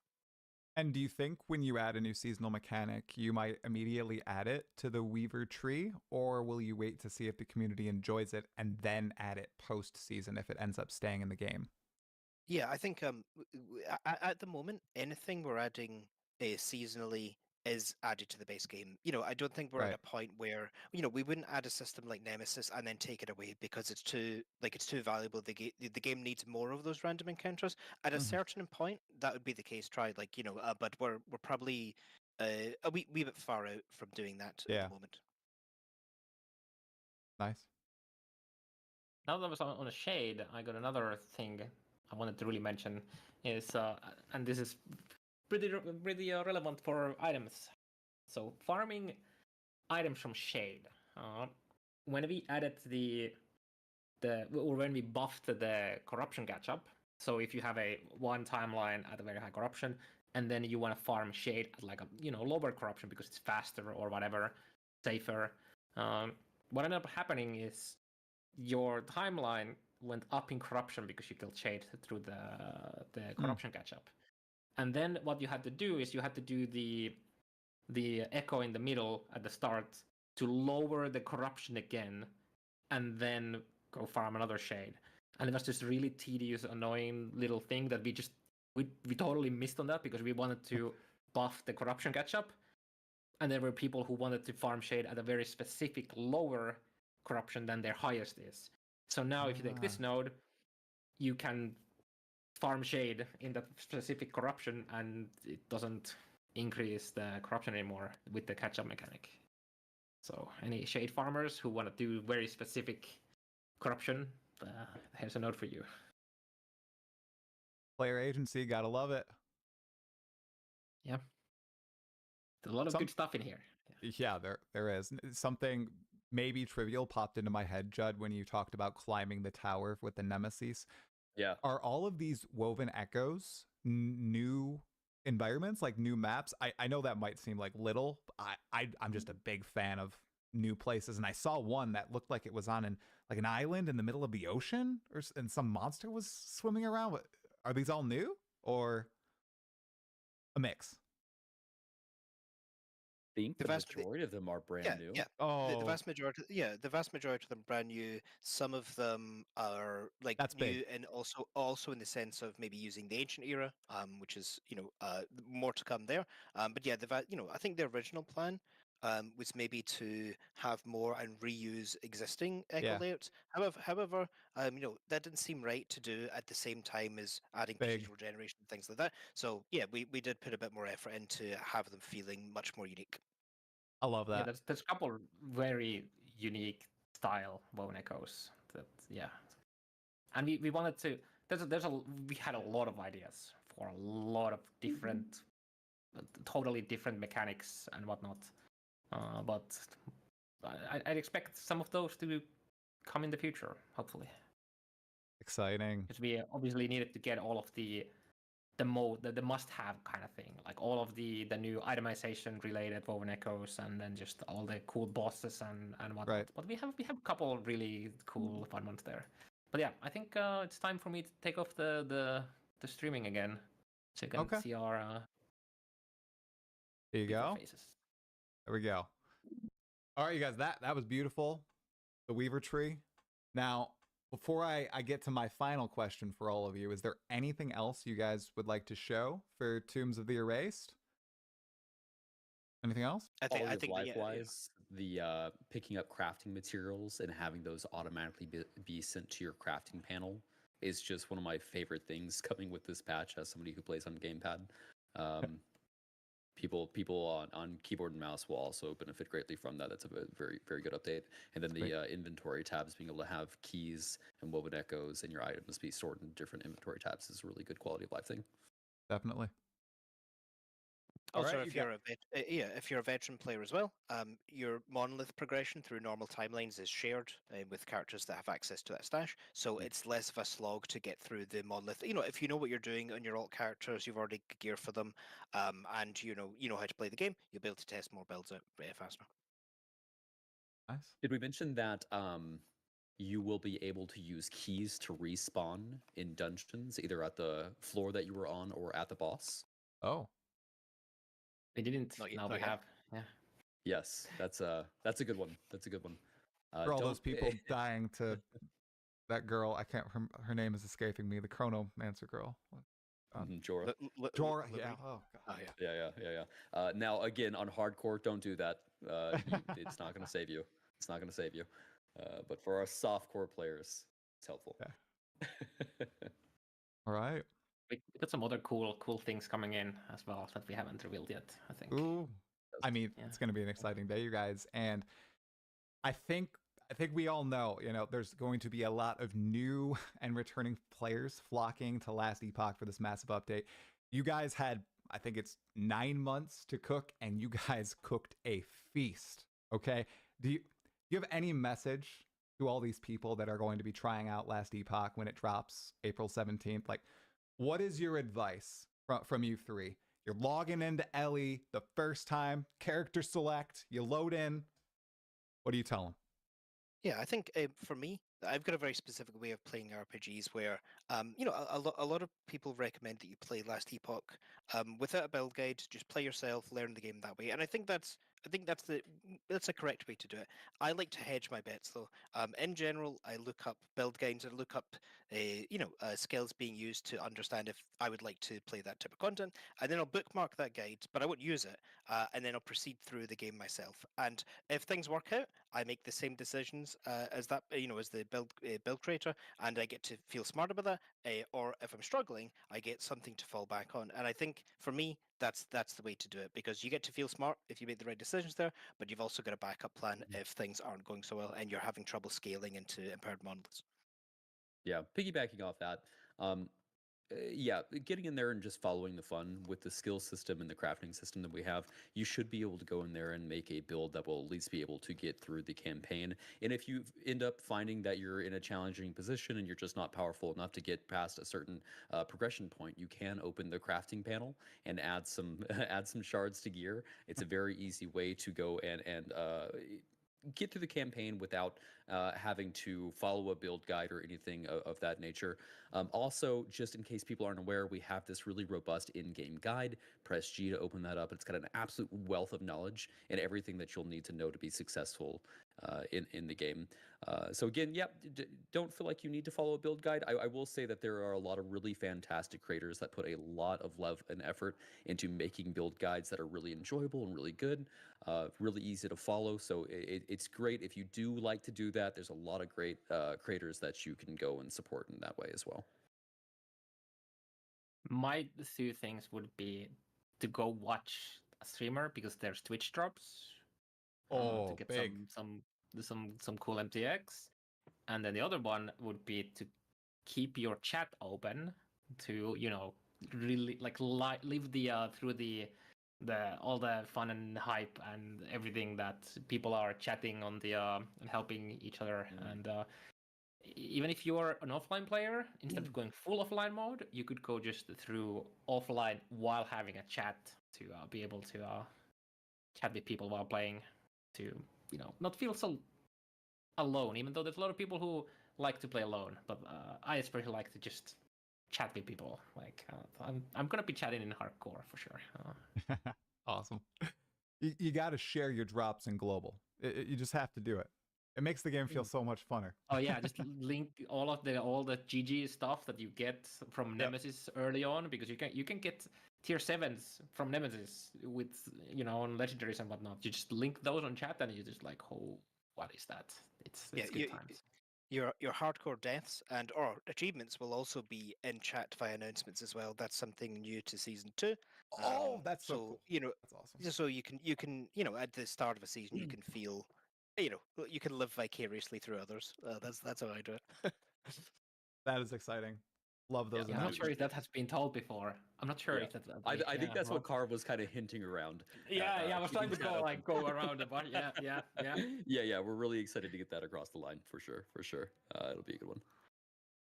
That's exciting, you guys. Well, if there's nothing else, thank you so much for your time. I think the number one thing being spam right now is servers take our energy. Everybody's so excited to log in. It's going to be a really big day, you guys. Congratulations on this lead up, and I hope launch day goes well.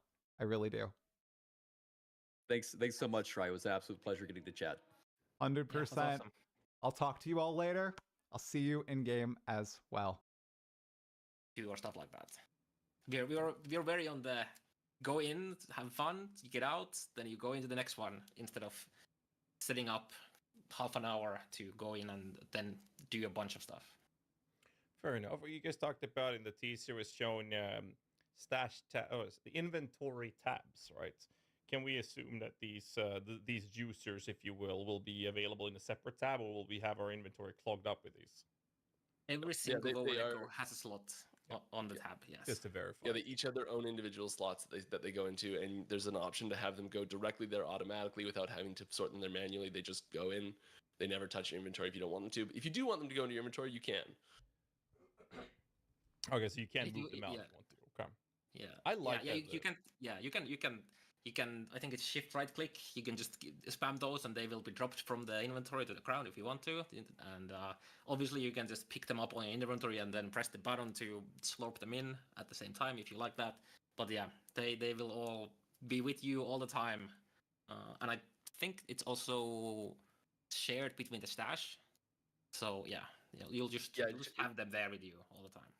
They should be stash linked. So yeah, so all of your like non-solo softcore characters have them, and all of your non-solo hardcore characters have a separate set. They're not shared between those things. So everyone that shares a stash shares the Woven Echoes stash.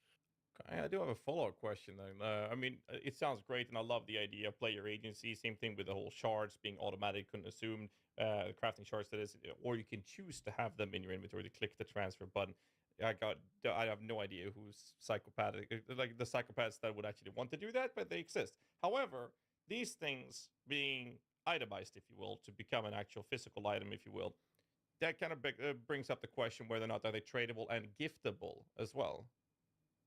No, They're not tradable or giftable. However, because you can bring anyone into your Echo Web, you can just start it in your Echo Web and bring someone else with you, and they get the full benefits from it. So it's they're shareable in the sense that you can do them together in a party of people, but you can't physically just be like, here you go, you go take this one. They're not going to be for sale on the auction, on the bazaar. Yeah, they are locked. They're character or their account bound. Okay. But yeah, it's the same case for everything that is like an unmodifiable item, like runes, shards, stuff like that. We could go into a very deep rabbit hole discussing why that is, but there is a world where those might be tradable in the future, but it requires some big changes to how item factions work. Okay. But it is something that is technically possible, but it runs into some design problems. But yeah, maybe we'll talk about it at some point. We'll get there. All right, moving over to the next part of the end game is the current state of bosses have a ward system that prevents them from essentially getting one shot and or kill too fast. There's obviously a lot of comments around the system, including things like Culling Strike, where you execute the monster at a certain life threshold, having a severely diminished value as a result of this. And it's considered more often a moment of frustration. So the question of this is how is this system going to be changed in the new season, if at all? Well, yeah. First of all, it doesn't actually like full one-shot prevention is not there. Like if you hit it hard enough that you can deal enough damage for all of its health and all of the ward bars all at the same time, it will just one-shot it. Like so that is technically possible to do. You can one-shot them if you have enough damage up front. It doesn't create like spots where it just like removes all damage off and then you have to start over or something like that. But yeah, it's a hotly debated topic for sure, and it is providing, we think, a very important functionality to the end game system. But at the same time, it is showing up in a lot of places that it doesn't need to. So we're removing it from almost the vast majority of cases that are that have it. It's not going to be there anymore. It's just going to be a straight health bar like normal. And then in the more significant, like really grandiose boss fights, those are gonna still have a boss ward system, because and what it really does is it does help those builds that are maybe struggling to do quite as much damage to get those boss fights a little bit quicker. So when you say that like there's a line where they're not needed, now they're needed. We don't have to go into the detail of it, but I guess the only question I have is, does this mean that the campaign bosses do not have this ward system anymore? think it's on some campaign bosses, but it's nowhere close to as what you've used to seeing. Okay, fair enough. I think that's a good change. Yeah. Start Also with- It for seems the very kill. sparingly now. Sorry. Yeah. Also for the kill threshold part of that question, Mm. we think it's a good thing because it's very very powerful. So it actually doing that is, yeah, it's a good thing that it reduces the power of that a bit. Fair enough. Yeah, kill threshold is really it's almost mandatory without a system like this. And even with it, it's still crazy powerful. But that's not like a bad thing to have that you need to slot in because basically every class does have access to it in some way or another. That's true. Another endgame question or monolith question is a rather big one covering corruption in general. So favor farming, which is also impacting item acquisition, experience gain, and LP item chances, for example. But most importantly, favor farming being such a big factor in how you progress your characters. It seems very heavily favored around a 1,000 corruption at the moment, in the current state of the game at least. So I guess the question comes down to what the intended corruption that EHG wants people to consider to be the actual end game for good and great or beyond builds. Before Mike goes on a rant here, one thing that we didn't say about the boss ward is that it also just decays faster now. Oh, that's even better. Thank you. Carver and I debate this. We were prepping for this. We actually got into a bit of a debate on this topic ourselves. So it's something that is, we it's not always cut and dry on what the best idea is. And I think as long as there's like crazy, like extreme outlier builds, there's gonna be it's gonna be a bit of an issue. And bringing those extreme outlier builds down is probably the most important part of balancing this, I think. So where would you say a good end game build? What is the considered end game corruption level from ESG standpoint? Then I would say if you have a build. You go ahead. Sorry, go ahead. I'll go. Yeah, You if you. Yeah, like Mike was about to say, it's very hard to quantify that because there's so many things that you can do with your builds.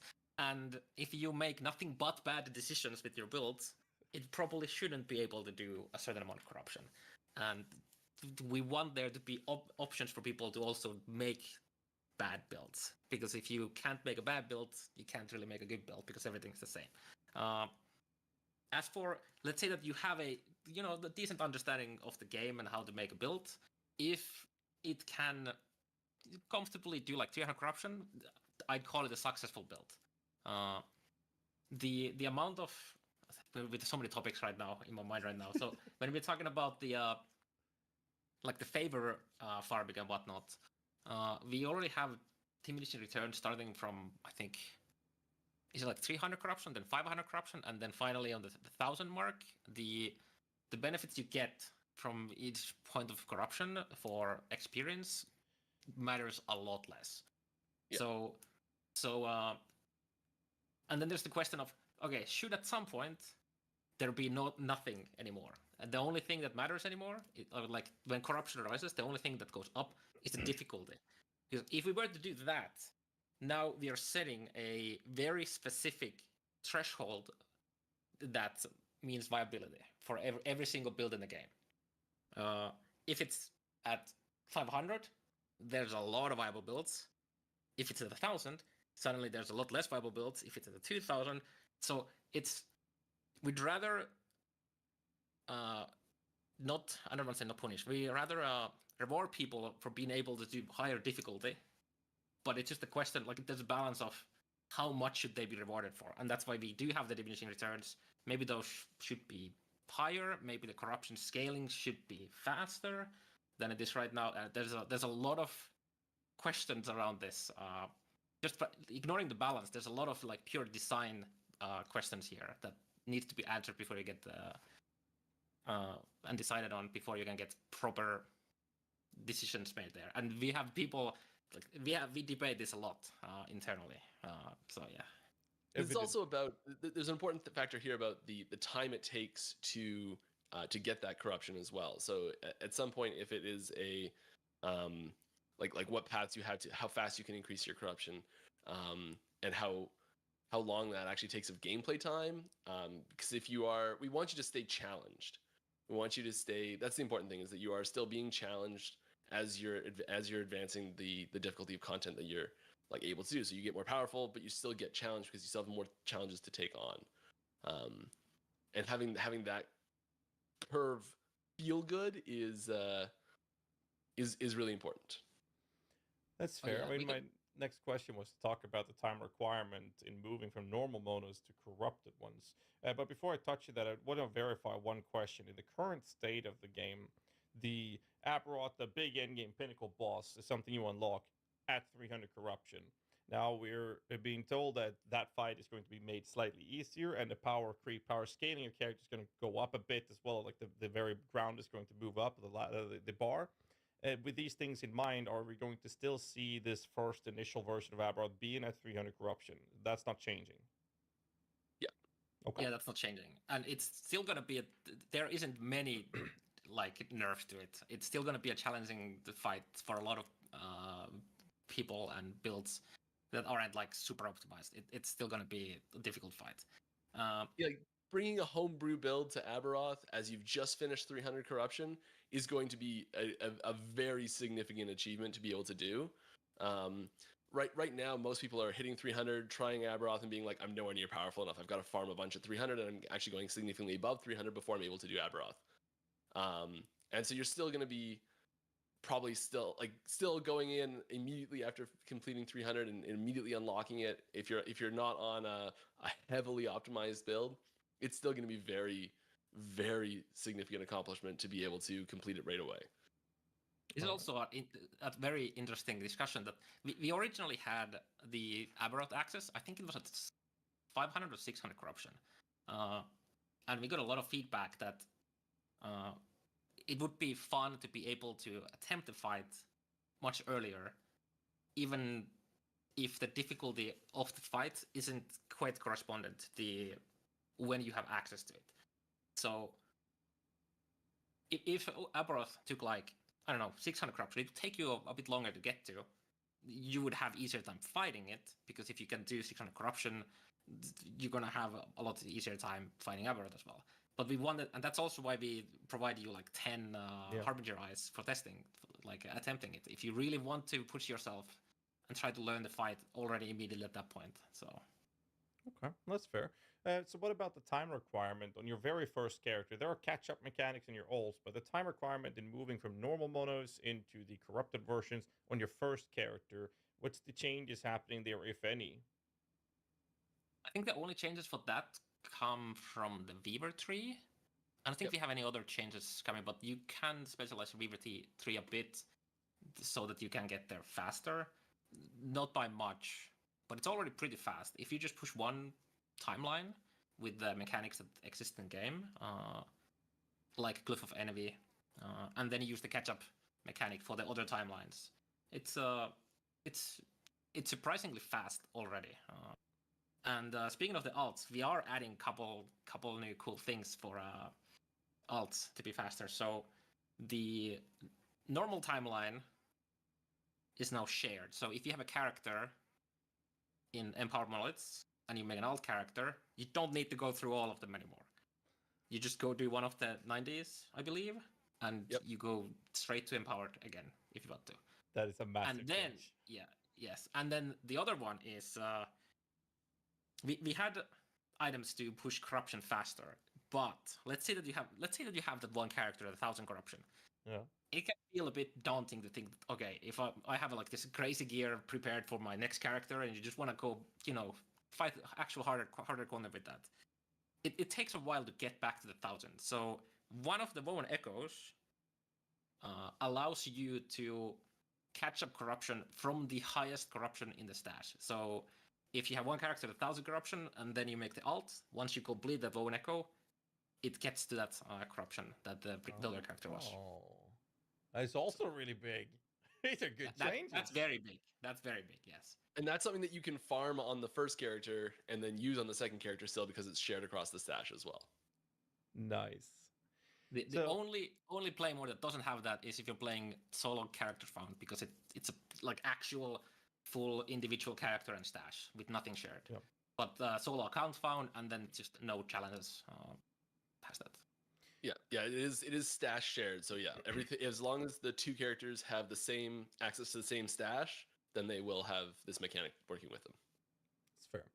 One of the questions we have in the list is the massive amount of extra content included in the new season, and the question was about if whether or not capping corruption scaling had been brought back to the table, but we kind of already covered that part, so I'm just going to skip that one. And instead bring up another question, which is from another Last Epoch creator called Lizard_IRL.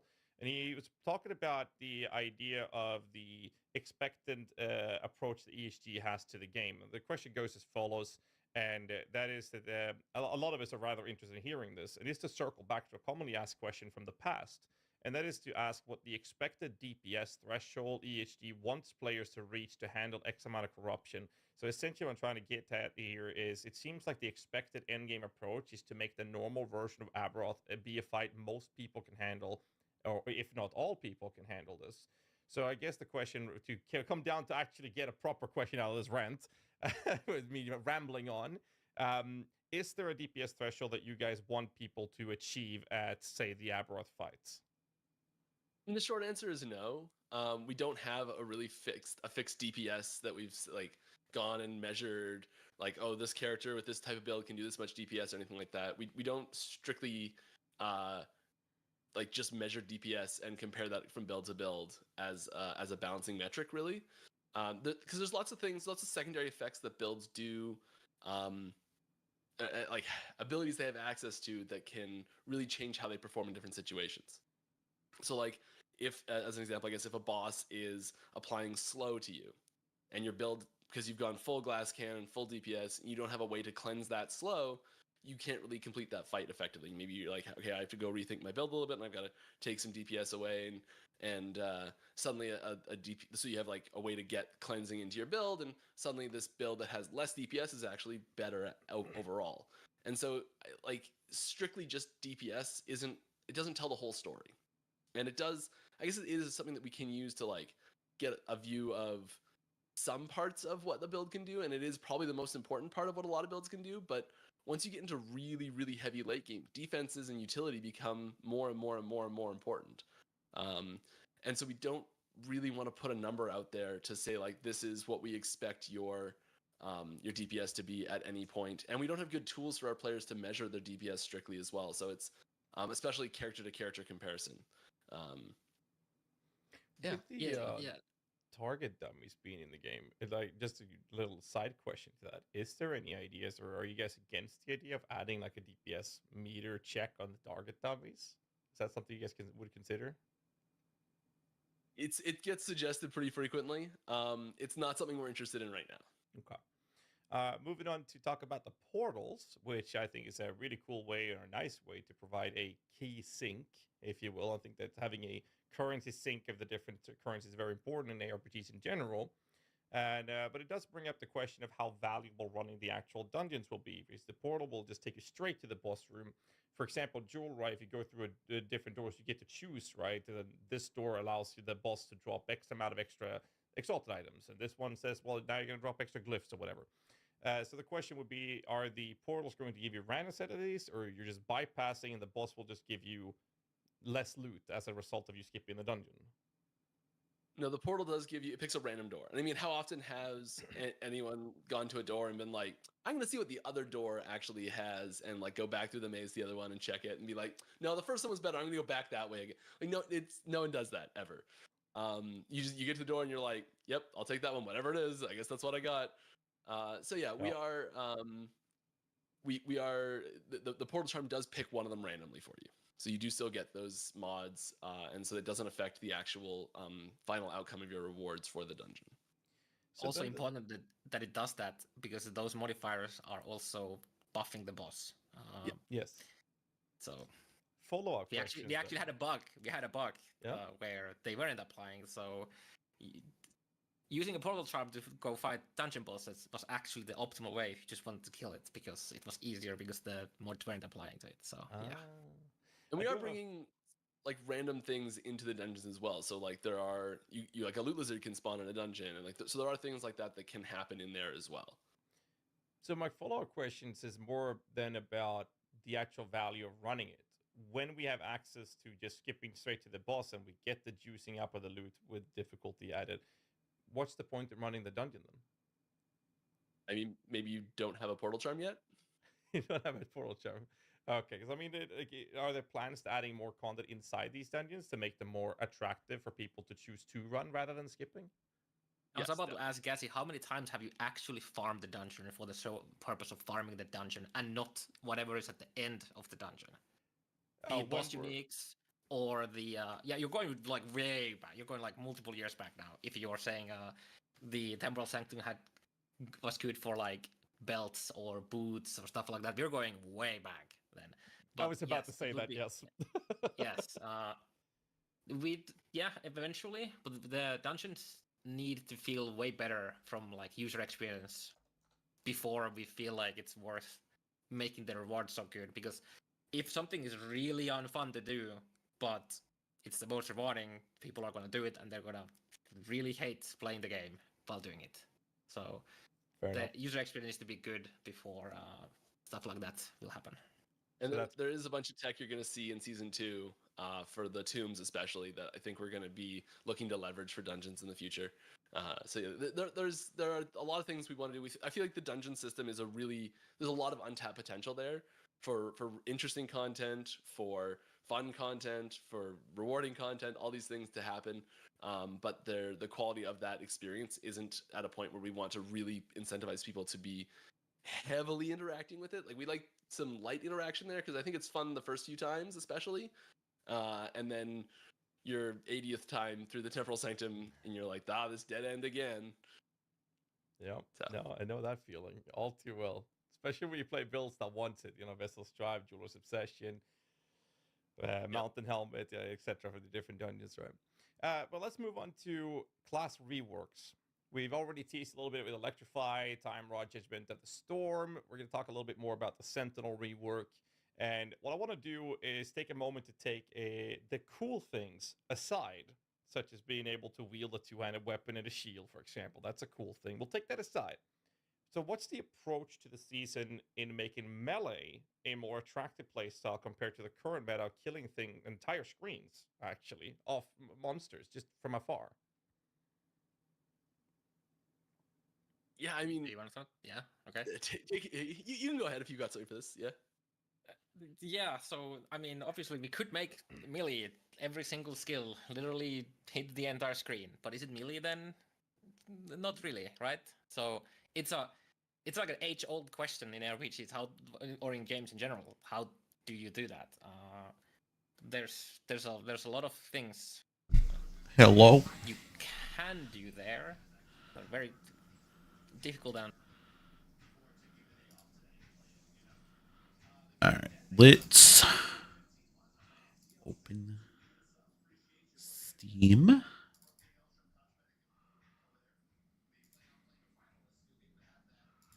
So updates.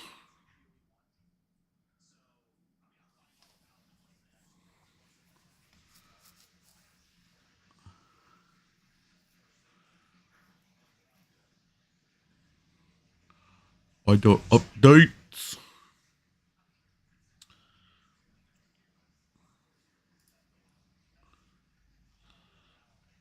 Boop, boop, boop, boop.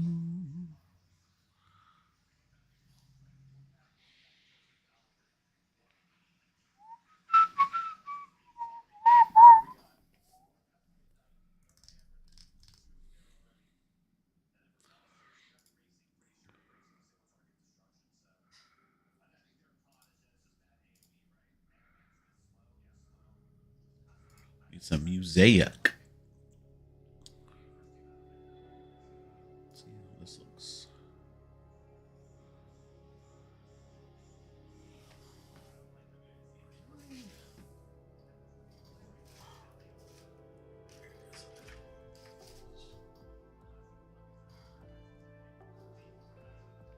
See it?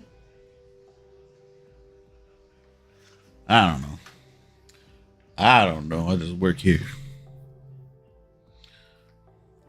I gotta pull up my.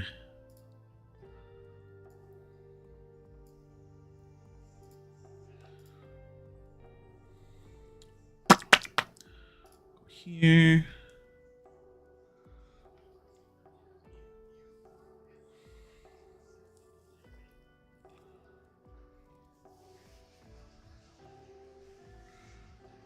Run. This work.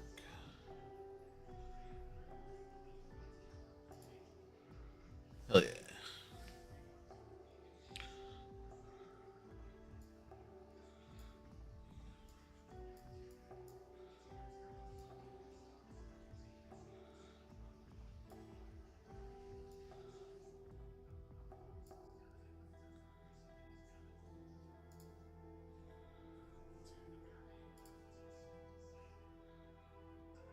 Let me just put this here.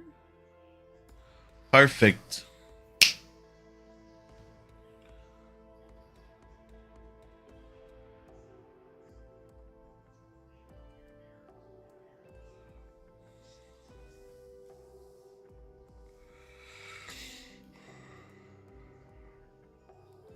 Well, I guess we're still not.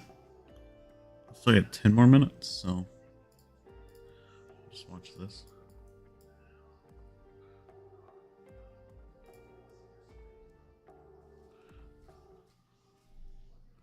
And time consuming and whatnot. I think And a lot of the we- stuff we're trying to do with melee is making the feel of their abilities feel a lot better. So getting more responsiveness in, getting like better VFX, getting better SFX, things like that, having enemy reactions, and like a lot of those things, a lot of the like having better fit and finish on those abilities makes just playing them a lot more fun. And getting the power balance in there as far as how fast you can kill things is kind of a different conversation, but maybe that's more what people are interested in knowing is like kind of just kill stuff faster as melee. And we are adding a ton of different ways to kill things faster in melee, I guess, especially in Sentinel right now. That's the big focus.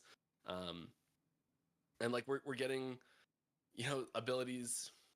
There's lots of the abilities that we designed specifically to make you more efficient on melee focused classes. So like even just down to the base functionality of lunge, where it like you're targeting an enemy and it gets you right up close really fast. It is one of the fastest moving abilities. It is it's a very efficient movement ability at engaging into close range combat. And leaning into that as much as possible, I think is the important part. It's also very difficult to have like a global something globally for melee that doesn't bleed into non-melee. So like if you have, let's say that you have a enemy is near you, deal less damage. Well, then every single ranged build will just go into melee range of enemies because now they deal less damage to it. So it's very difficult to do something, especially for classes like we don't have a class that is just melee. Every class can do other things. For example, Sentinel, well, you have minions, you can do throwing, you can do spells. So it's very difficult to buff the one side without accidentally bleeding into others. Obviously, we are looking into ways to do that, but it's very, very difficult to find something that works very well. So And this also comes into like boss, like enemy attacks as well. With having like someone like the things that are attacking you being having abilities that they can use only on enemies that are at long range, and then incentivizing characters that are not melee characters to stay at long range through their own trees. So it's this tension that they have of, okay, if I'm going to stay at range, I'm going to get hit with these abilities that melee won't get hit with, or that it's easier to dodge in melee because of the shape of the ability or something like that. Yeah, we have a lot of cone-shaped, like, triangles. So if you're close to the boss, you just take a small sidestep and you're out of it. Whereas if you're far away from it, you have a very big distance you have to go through. I think a good example is the Aberos, like the triple, the slam. It's hits front and then to the sides. If you're right next to it, it's very easy to dodge. If you're very far away from it, it's pretty hard to take away from that. So yeah. We had a question from another LE content creator, Perry the Pig, was talking about beyond the melee playstyle with the introduction of Uber Aberrath. The question was about having tools for melee players to utilize when it comes to positional important fights such as endgame pinnacles, like the new Aberrath fight. So you're saying that with the way the abilities are designed, it is beneficial to be in melee range, which is more lucrative or beneficial for melee players in general, that they don't seem to have the need for any specific new tools to mitigate damage. Is that what I'm understanding? We're always exploring ways to actually do that, but a lot of it comes from enemy ability design. Yes, there's a lot to that. Yeah. So Mike, you mentioned there being tools added to making it more effective in terms of the power scaling in melee, because you talked about SFX, VFX, all those things, making it feel good. But there's a difference between the build feeling good and then being put into the game, and now it's being compared to builds that are clearing significantly faster, especially in the game that is incentivizing very heavily on favor farming, which means clear speed matters a lot. Minion build suffers from this as well in terms of clear efficiency. You mentioned there being abilities or introductions of tools with a toolkit for melee players to utilize to increase the efficiency. Is this something we see in Season 2? And if so, what? Specific examples for Season 2, I don't have anything off the top of my head that I can share right now. Okay. I think it comes down to, I think a lot of it right now is going to be like small balance changes. And I say small, that'll have big impacts. There's things like, I don't have a good hard example of something we're actually doing, but as an example, something we could do hypothetically is like even just taking a second off the cooldown of something like lunge, or giving less pressure on an item slot that has increased cooldown recovery on it, or something like that. Like there's little things we can do that either hit like a wide range of builds or not. So we can maybe have maybe there's like an item slot where like cooldown recovery exists, and there's another we put something else on there that's really good for like long range characters, and so they no longer want to get that cooldown recovery, so then their movement abilities are slower. So there's that, like sometimes it's like the pressure gets put on these abilities and the balance from like really far away sometimes even, and I don't think we're actually that far away from having melee feel really good to play in a broader sense. And I think that a lot of the changes that we're bringing to, especially things like volatile reversal and Forge Guard, the changes there is so huge, and we still got that to get into. Yeah. Speaking of all speaking of all the cool things, Gazi, how hard would it be for you to just capture if I actually show my screen? I'm in a CT build right now, and I've been stripping I'll make it work. I have been stripping stuff so I don't leak anything crazy, but we could just, show you some of the start it up, and I'll see if it screws it up, and I'll fix it. I'll sort it. Don't tell anyone else, okay? It's just sure. We'll all be quiet. We're not going to say anything. Yeah. Let's see if I can. Yeah, because volatile reversal specifically is like it's a traversal ability that doesn't regard a target like lunge, and it doesn't regard shield like shield rush. I mean, sure, you can spec shield rush to not regard that, but it is a mobility skill for Sentinel, which is gonna help, and it has some other cool stuff now because we totally reworked what the reversal is. So yeah, that's fair. If you turn off your camera and then start the stream, I think that'll actually add up perfectly. Yeah, I mean, we can try that. Or just start the stream and I'll see if I can just add. Yeah, let's see. What if I just do this first? Oh, beautiful sound. I need to do this. I need to. Yeah, it's gonna screw it up completely. Let me just add that. Give me a sec. You might want to just go full screen. I think maybe. Yeah. Probably easier. Yeah. Moment. That's the wrong one. Window capture.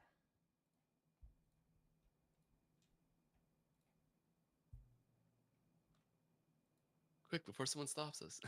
Yeah, I had to like take all of my idols out so I don't, leak anything. Okay, your screen is now full screen. And then I had to replace some of my items to not to just be the base set items because you can Anyways, okay, so volatile reversal is now a combo ability that first it jumps forward in time, and then when you use it again, it goes back, and it does some melee attack on both cases. I think I'm just gonna unspec this so I can show you the default. So the first, and then if I do second, it just slams backwards where I was. So it's pretty cool. It's pretty cool, and you can do some interesting stuff with it. For example, Devouring Orb has some cool new tech here, where you can consume all other orbs. So do I actually have it here? So if I just cast Devouring Orb here, normally if you cast another one, it's just there, but now it consumes the other one, and it does more damage, and is bigger as a result. So one of the cool things here is that you can bring them with you.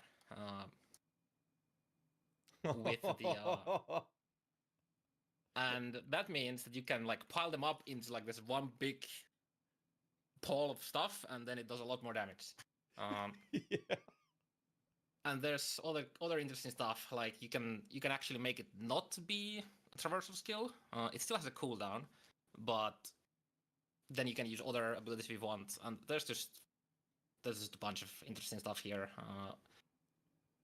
There's a so in the skill design, the base function, you have the first and the second one. So you have the ability to go back in time.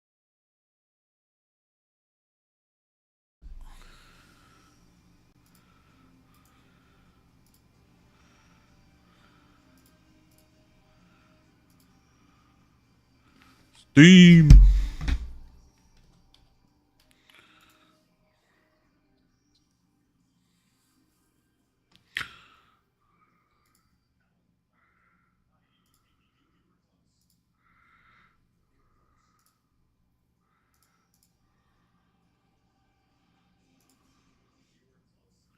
Updating. Here we go.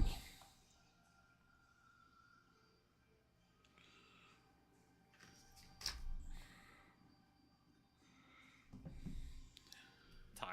So we can do stuff. That's not what I wanted to play. Let's close that.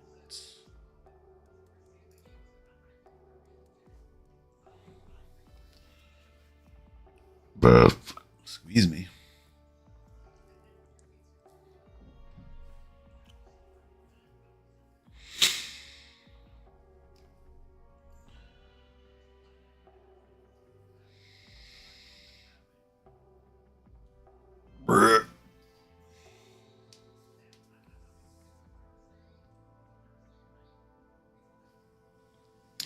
We're not going to be fine. Everybody took off.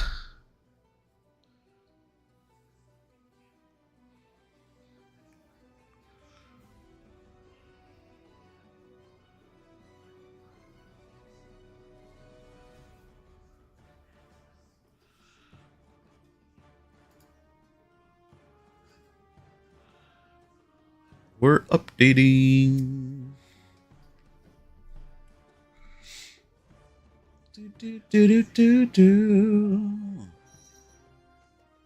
Oh, so this is cat food's here.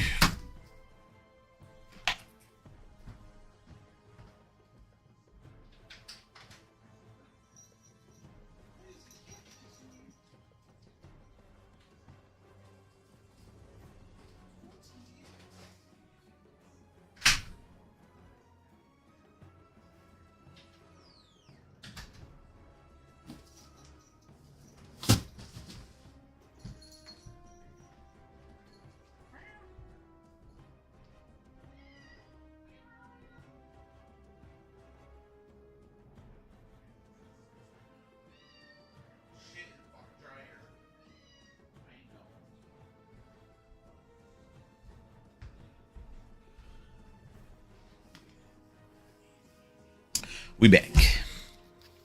Cat food's here. Cat food's here.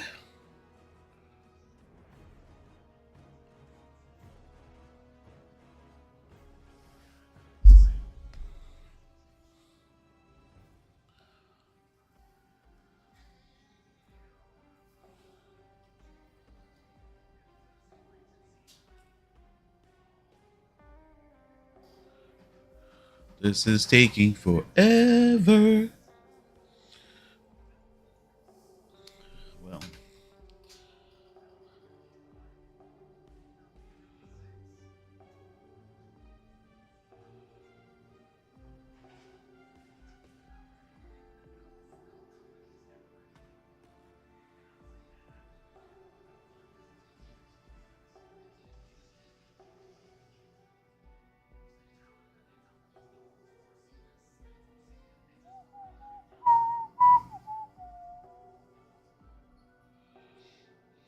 Let's check my stonks.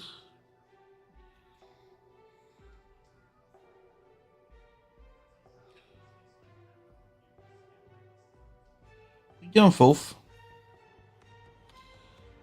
Doing Foofy beer.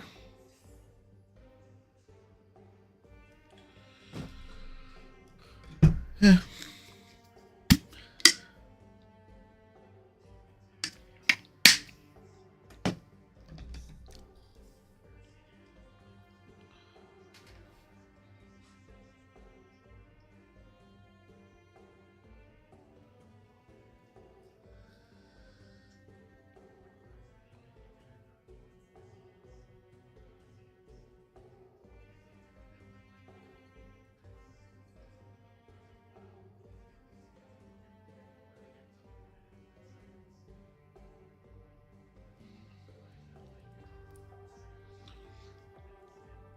All right, I'm gonna go switch my laundry on around. I'll be right back.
We back.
All right. This is taking forever.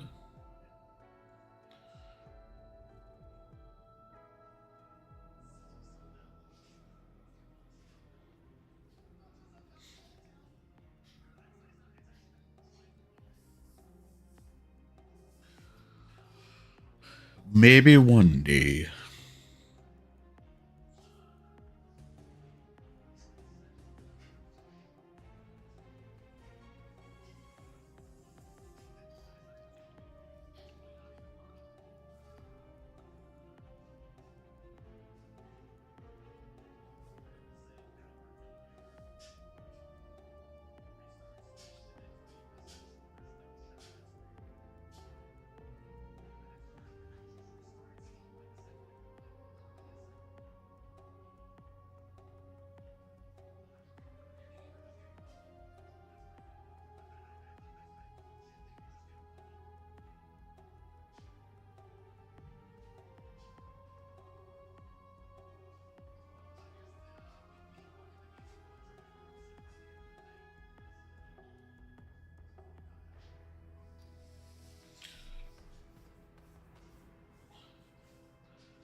Bam.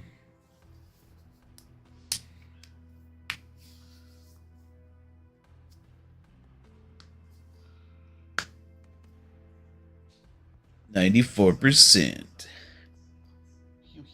Hew.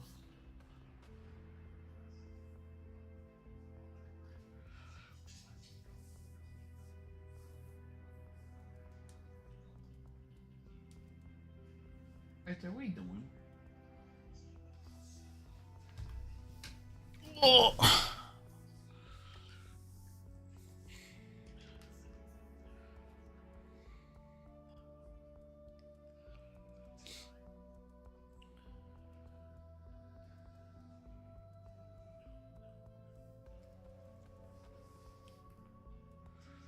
right. Play. Excuse me.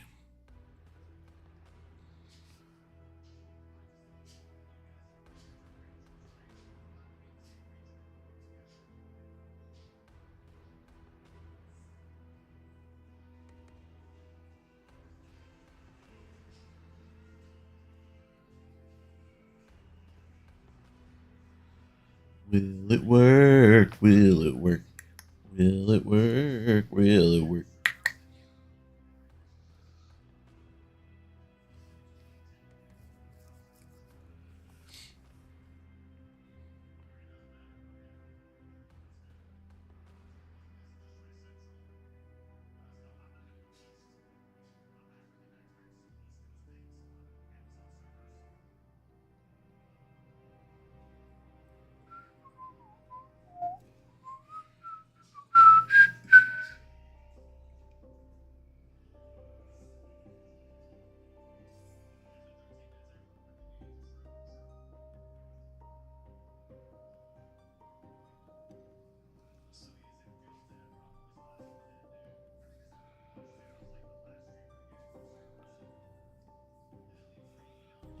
Mill said.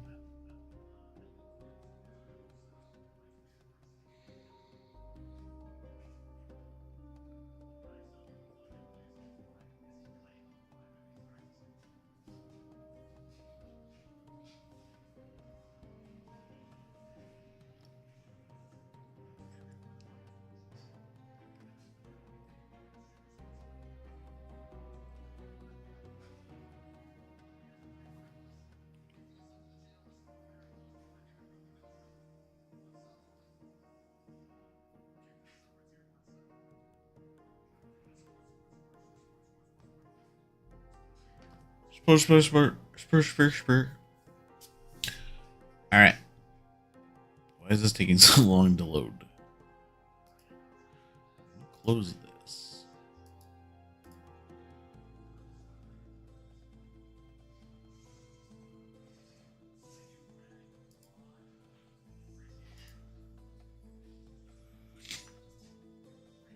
Oh, thing's loading.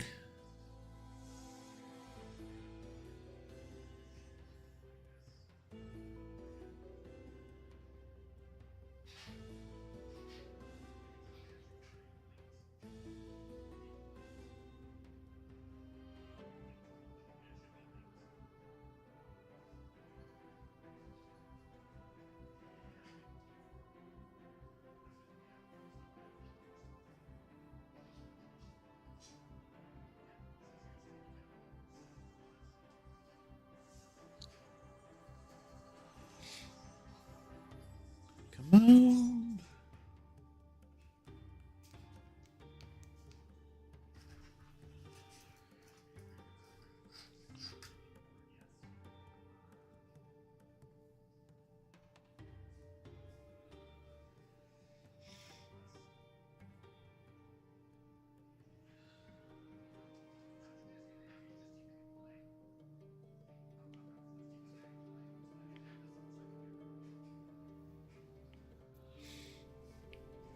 All right.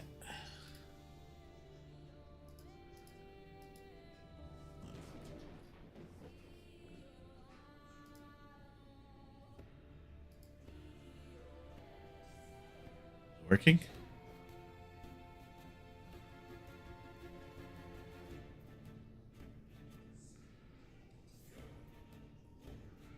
Only at 39 millisecond.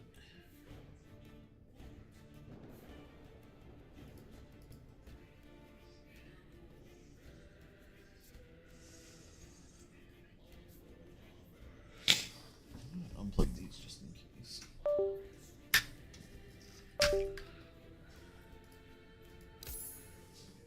Oh no.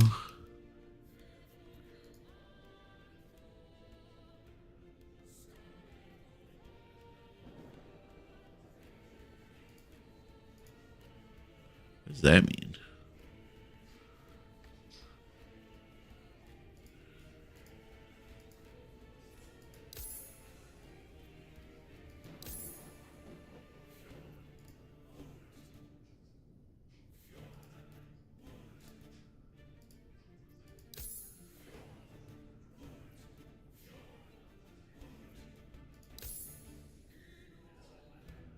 Huh?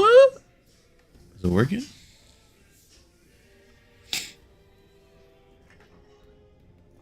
Oh, my loot filter's ready.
try exiting and logging back in.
Let's play some Pokemon Pocket while we wait.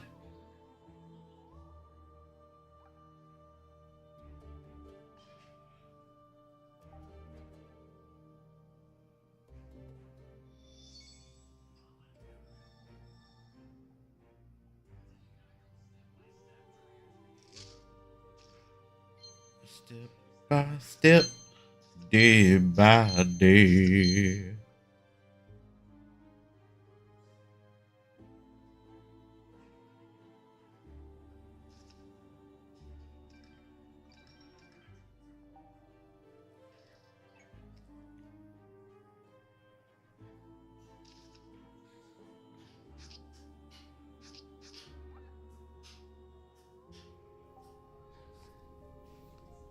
All right.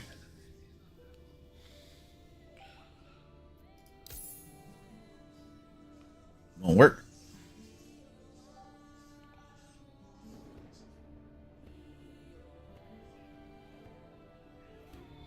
Why can't I connect to the login servers?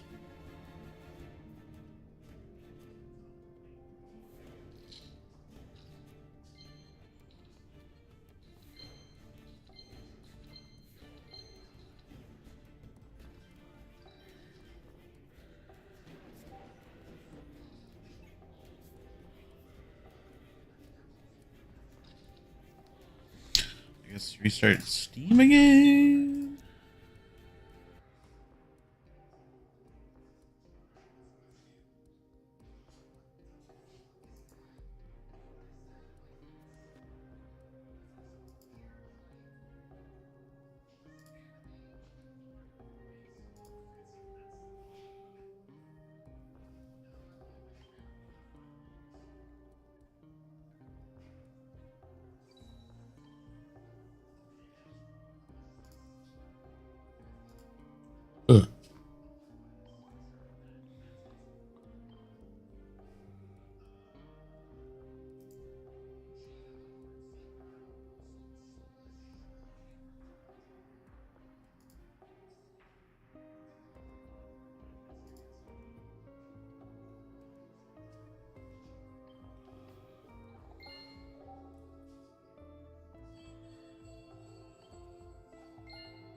What is going on?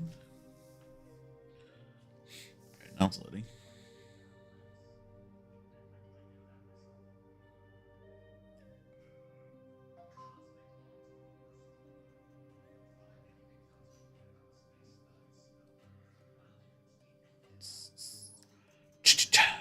Super Davidi.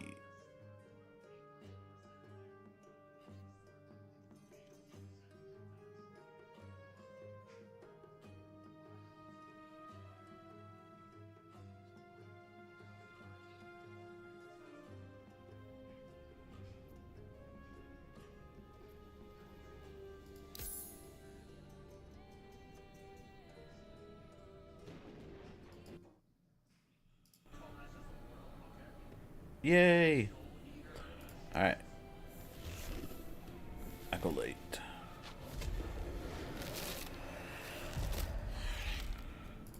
Oats. Oh no.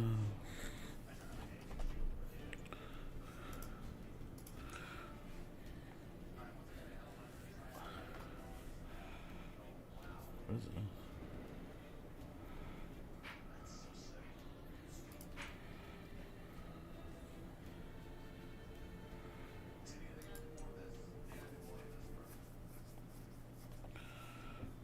In the beginning, Here we there go. was darkness. Only with Terra, myself, and the void. I was content with nothing. She dreamt of light, of life, of humanity. We disagreed. And yet, in her world, there were gods. Mujasa of the desert, Largon of the sea, Rye of the endless skies, and Hierot of the frozen tundra. But fate stole Terra away. Without her, there was conflict, then wars.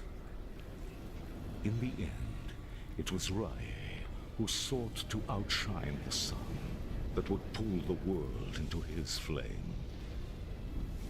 Caught within Rae's gaze were the Keepers, an order sworn to protect Eterra's memory and the power it still holds.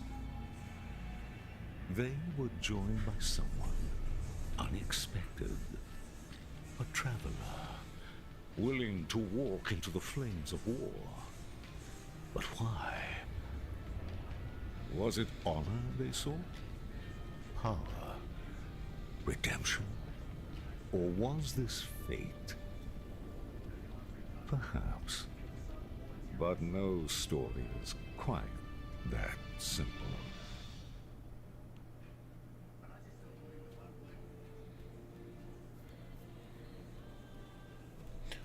What the hell is it picking up?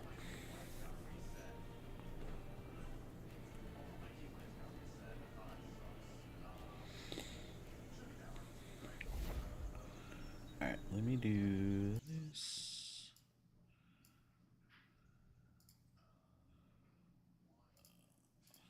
Right here. Where's my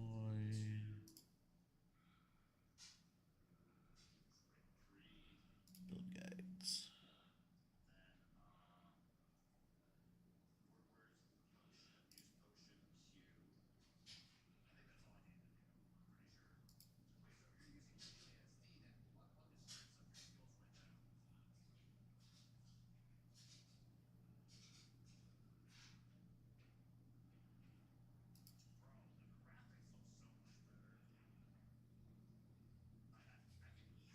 Alright, where's blue filter?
heal?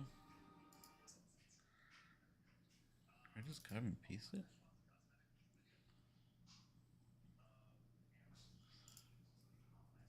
Hmm.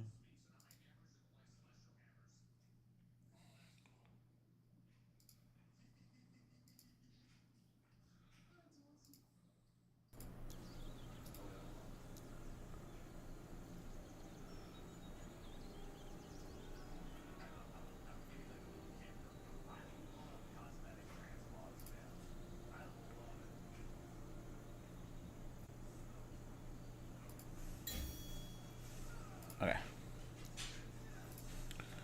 I was trying to look at.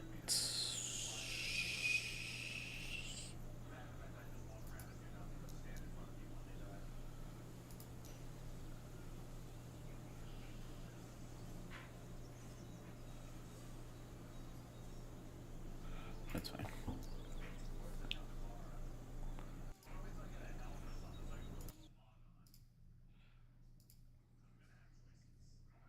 Okay, so we got that. I wonder if these keepers will accept my aid. They would be fools to deny my power.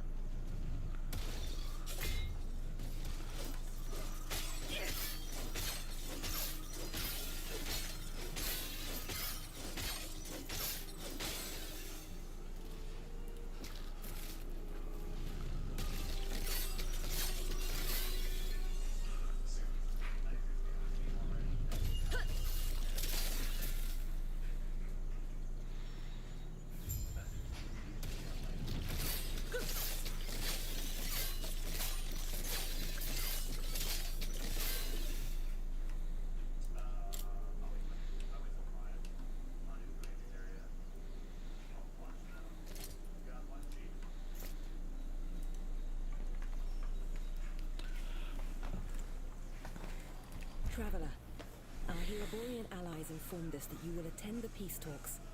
Raya's war has reached our lands, and we are in need of aid. As keepers, we avoid conflict. We're dedicated to the goddess Eterra's memory. That is, until Raya forced us. He wishes to destroy us and steal Eterra's legacy. But We excuse can't me. let that happen. We need Herod's help. Your help.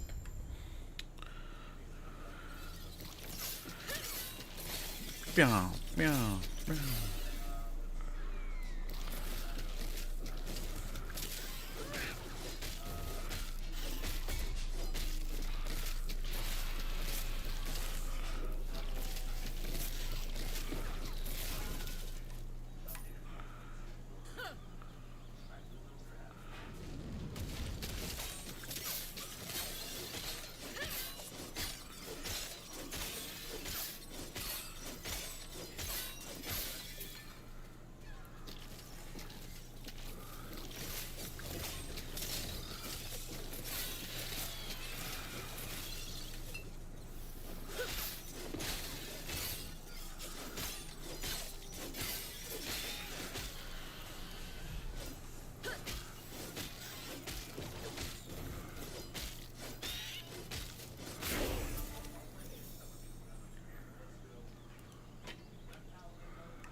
Get him, get him, get him.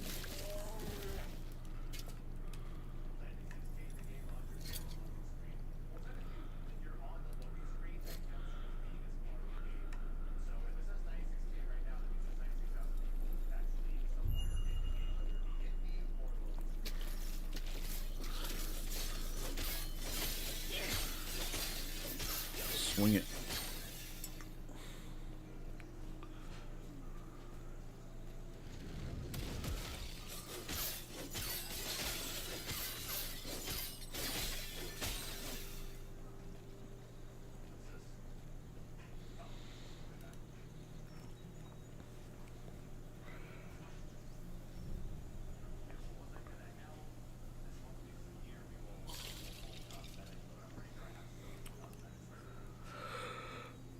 Oh shit.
When you arrived, was there a family?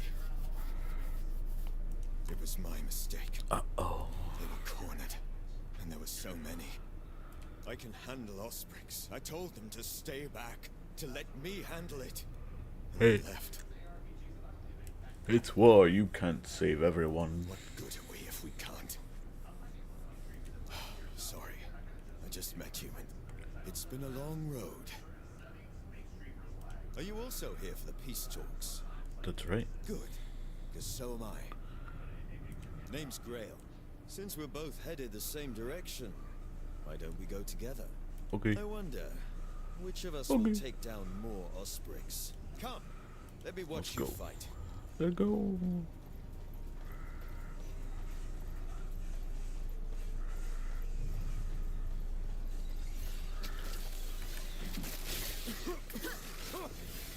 Smoke!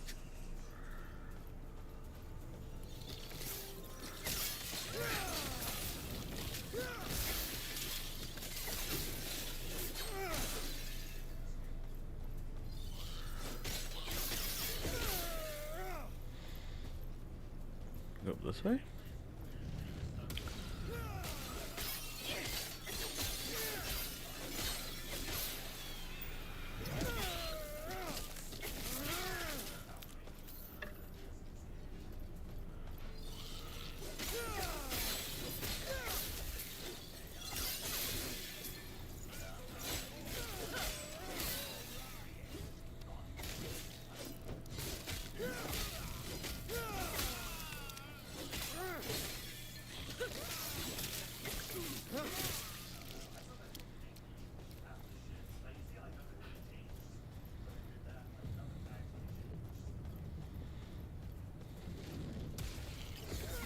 So much destruction. And for what?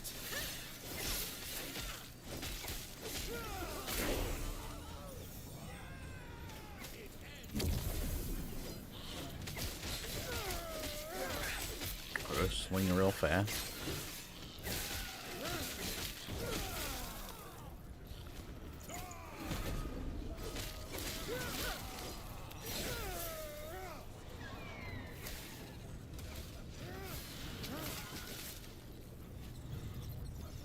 Where'd you learn to fight?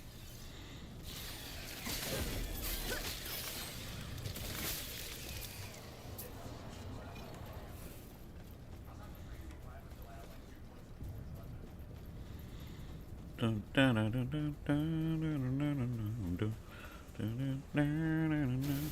Quick, before it reaches town.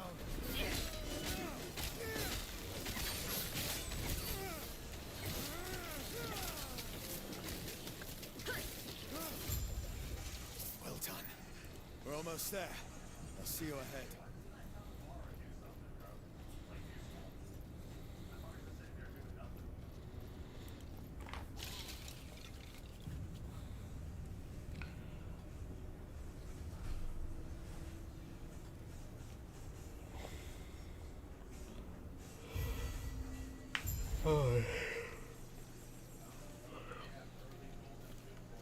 Go Nikki.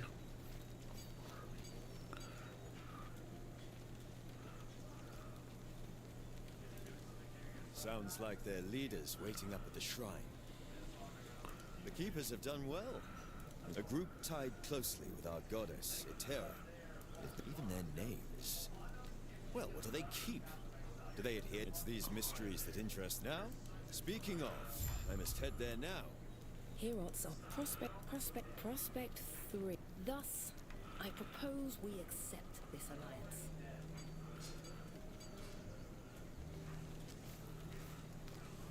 Oh, fuck is that?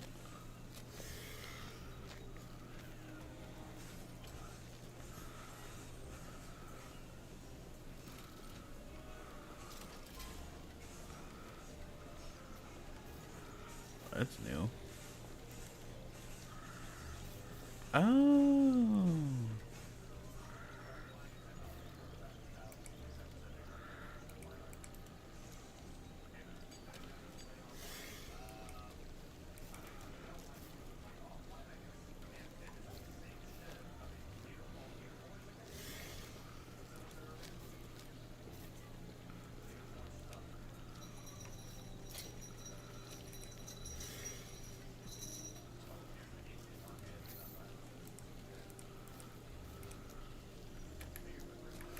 Oh yeah, I forgot it automatically goes in now.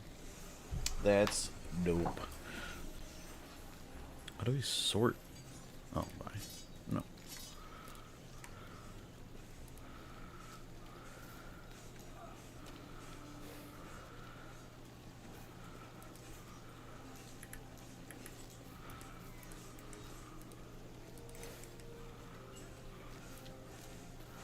Oh, press and hold. Okay.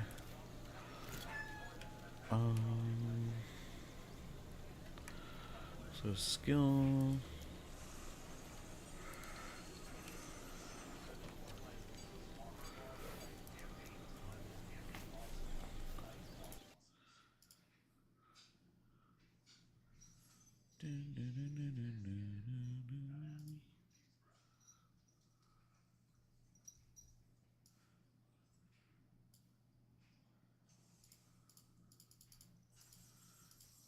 So get that list to 6.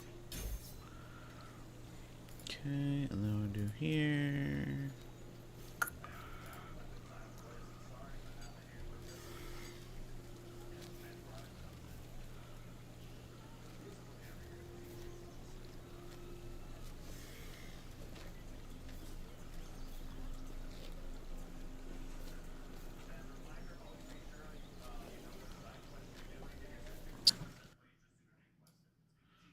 Rip blood.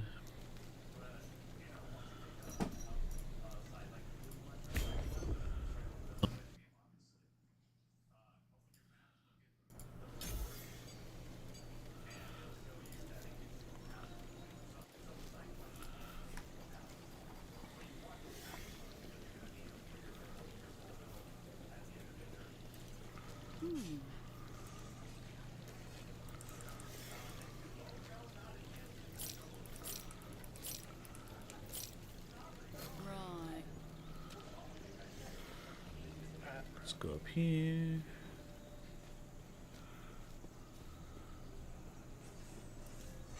Grail was just telling me of your battle. I am Lena, one of the Keeper's Council. One of 2. There should be more of us here. They're gone. Balthus and I remain, and he's not here. As such, I must ask for your help. Balthus is busy checking on our What, sacred baby? artifacts. We're protectors of Etera's history, and right What? now, they're in danger. Not much, I'm afraid. We'll discuss it after our alliance. You are, and I'm sorry, even now, the Osprix swarm all What do of you our want, sacred Tinky? vaults. I've already asked Grail What, to baby check one boy? down in the mountains. There is another up north, where Balthus is. Could you make sure he's safe? There's word of a drake patrolling the skies. They can, but Balthus is impulsive. I worry he'll do something What? stupid. Sure I do. Do this, and our alliance is secure. We'll lend our aid to heal Warrior's army. Ow. Oh wait, what did that say about? Ow, stop it.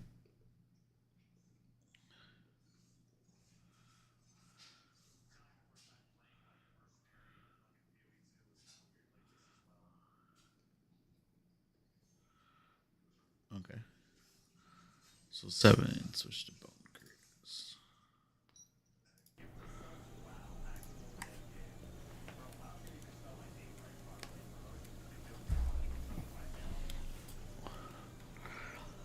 Boom, chicken, dum, chicken, dum, chicken, dum, dum.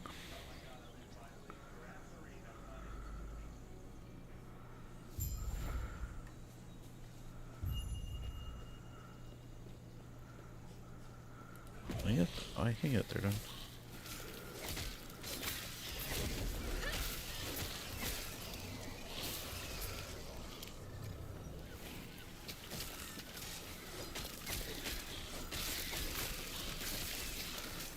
Shit.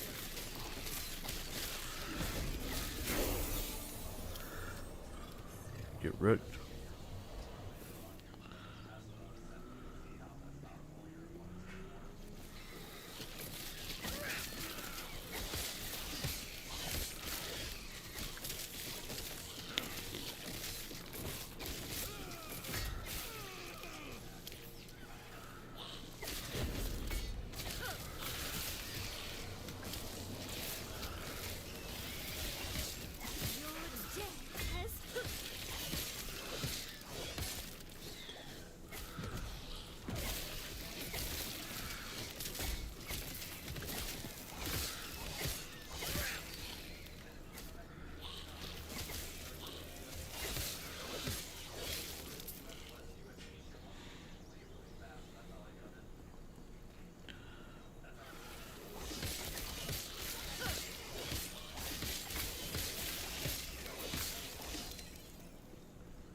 Kill this thing.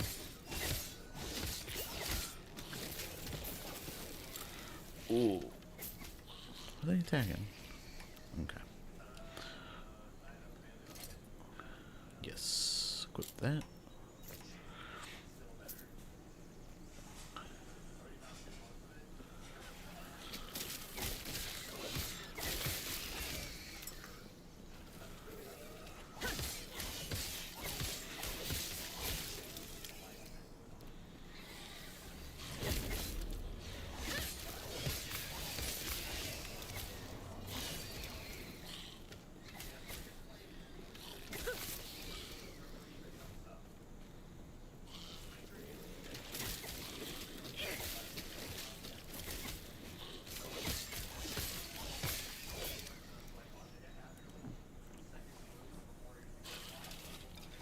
Yippee!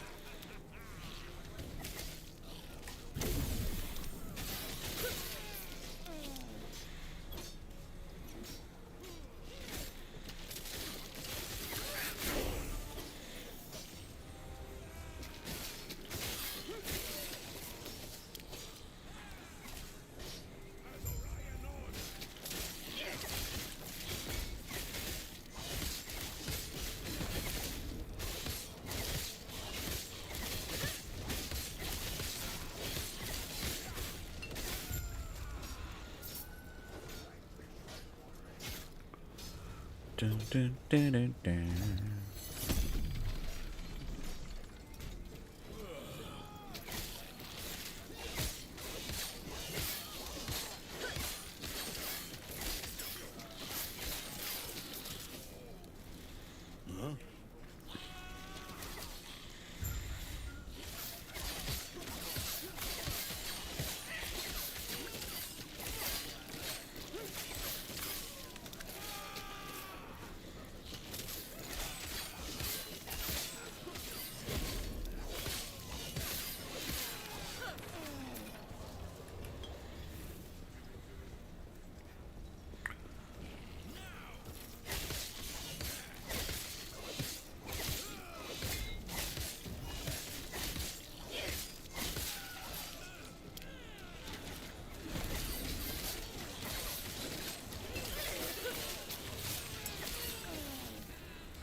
down here.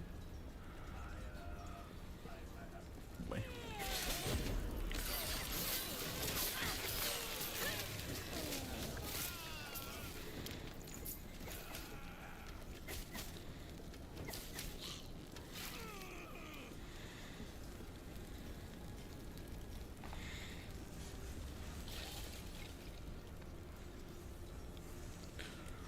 The controller does feel a lot better now. I'll go into storerooms.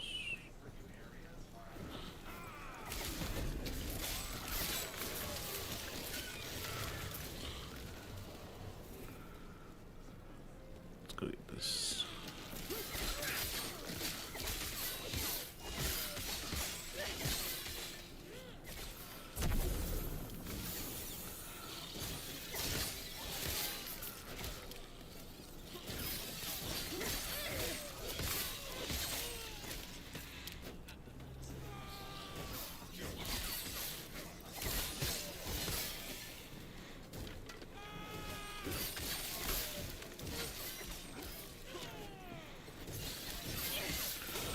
Pew, pew, pew.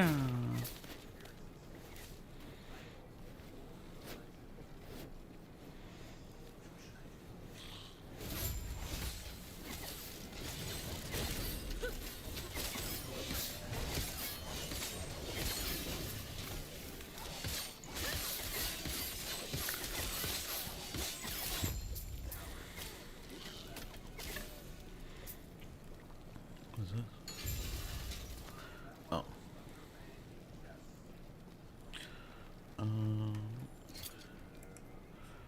Yes, equip those.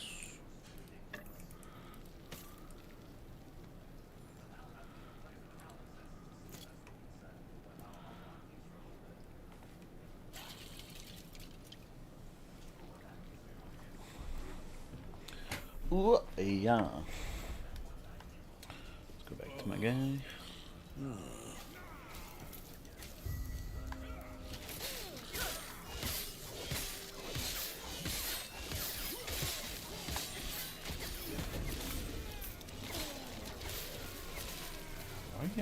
I get over there. Oh, never mind, they all died. Okay.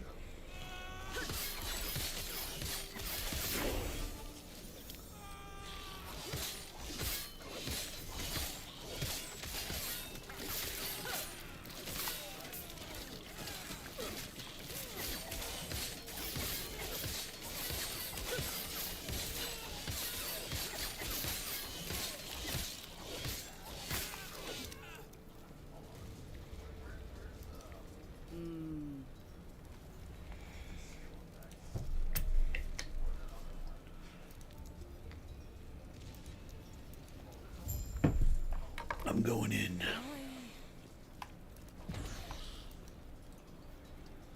We're going in.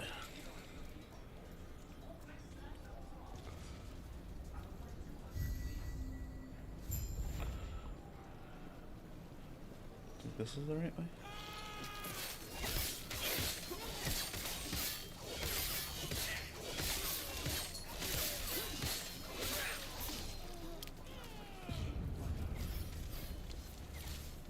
Tap this. Oh, like extra red blood. Oh, that's so great.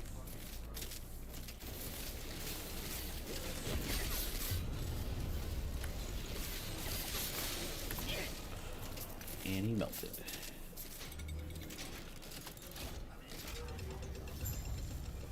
This way. You're here to help protect the sun. The drake. Tread carefully.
Not here. It isn't safe. But that should hold them. First things first. Thank you. We've reinforced the Let's house. go. Lovely. What do you mean? Here. All right, it. Well, tell you what. Let's get out of here first, and then I'll explain more. Okay. These peace talks are hardly worth Okay, it if you let's don't know why Orion is after us.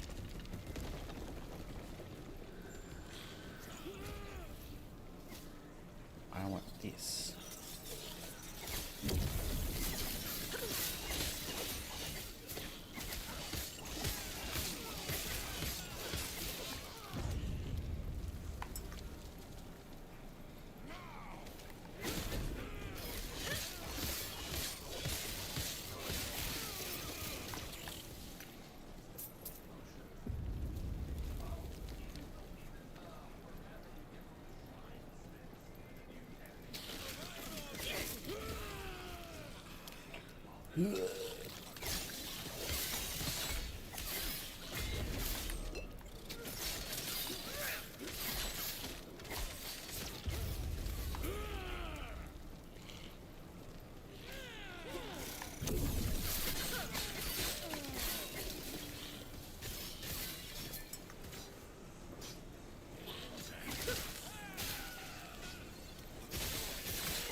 Is it this way?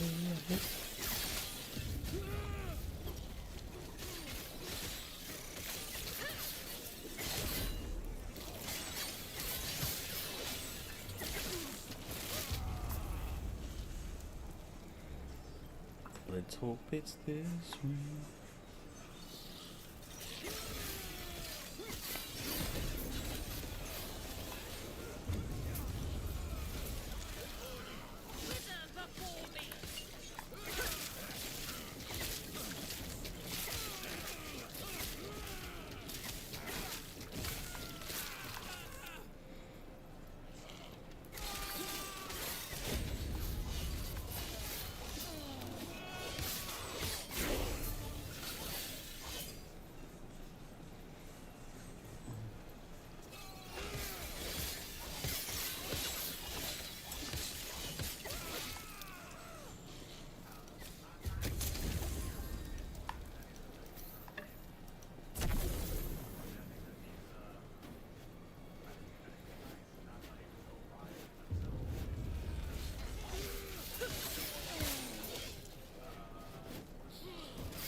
How are they leveling so fast?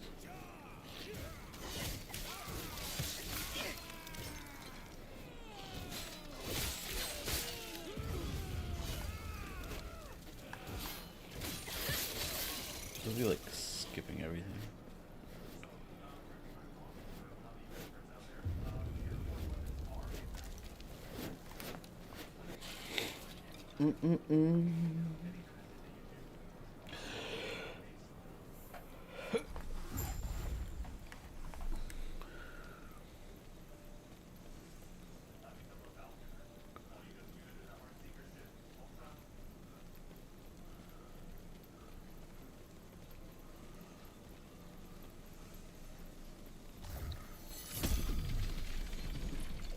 I'm sure you have questions, but let me first check and make sure the Epoch's safe. Good. No.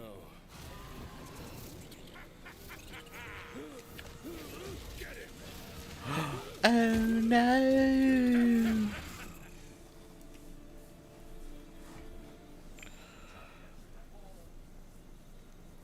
And eat. No, did you see where they went? I'll handle it. Go back this way. Let's go back to the Keeper's Camp.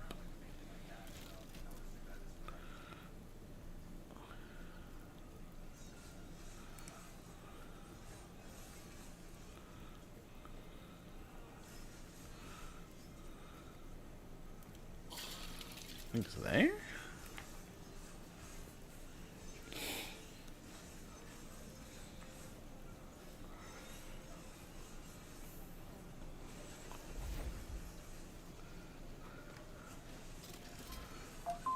Alright, let's see if we got any good.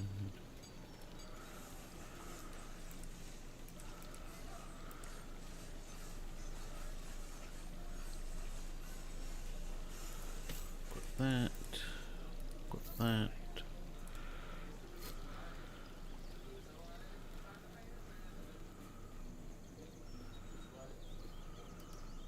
Everything okay?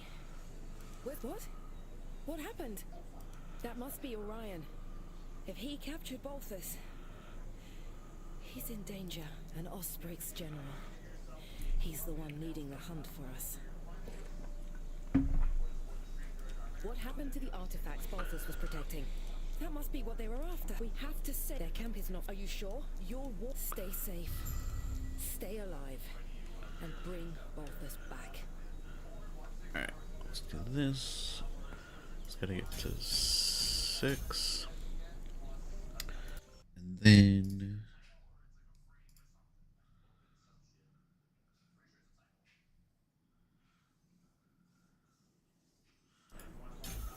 that.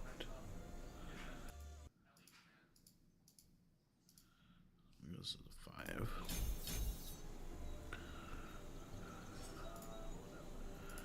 Other one, skills.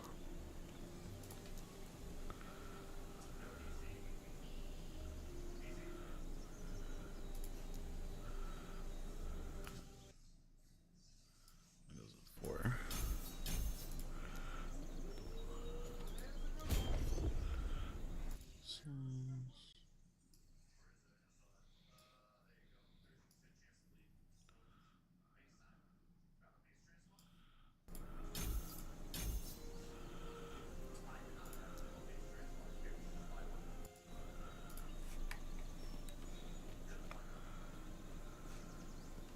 Wait, there's a quest down there.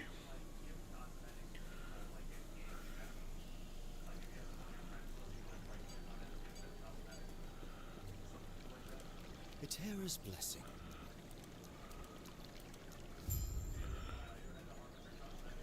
Prayers be with you.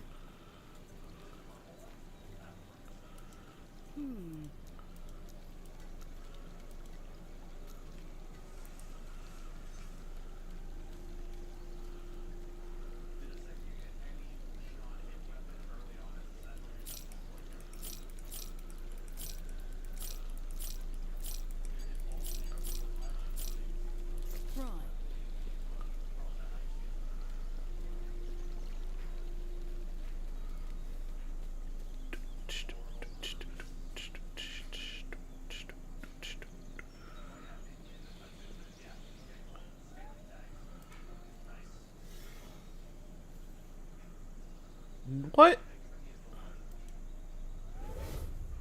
Uh-oh. What happened? Mama, what happened? What happened? I broke it.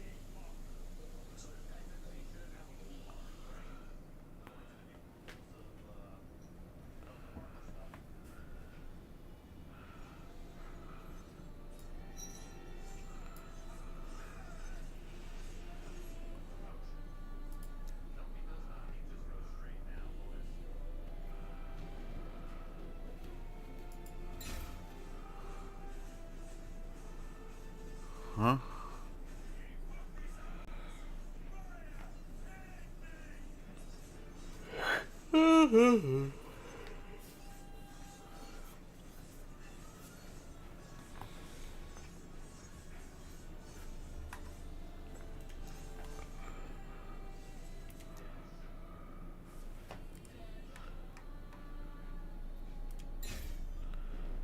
What is going on?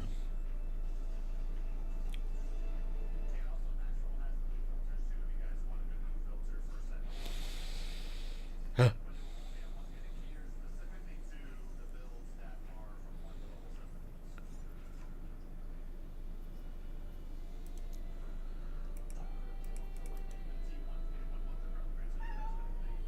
Try restarting.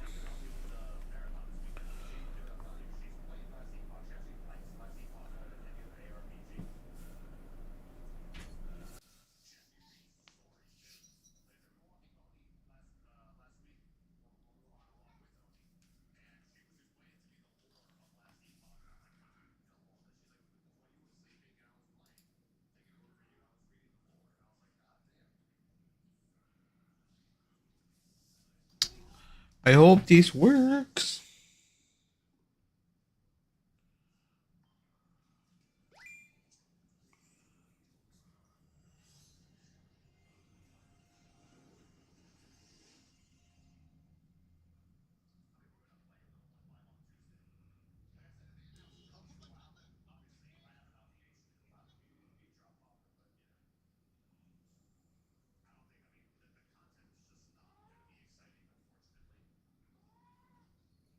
Hey!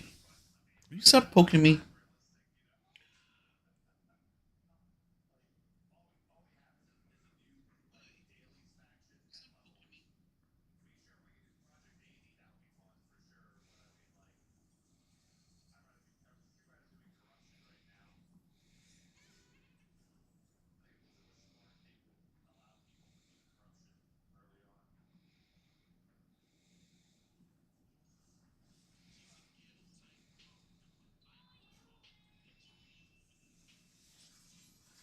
Ow, ow.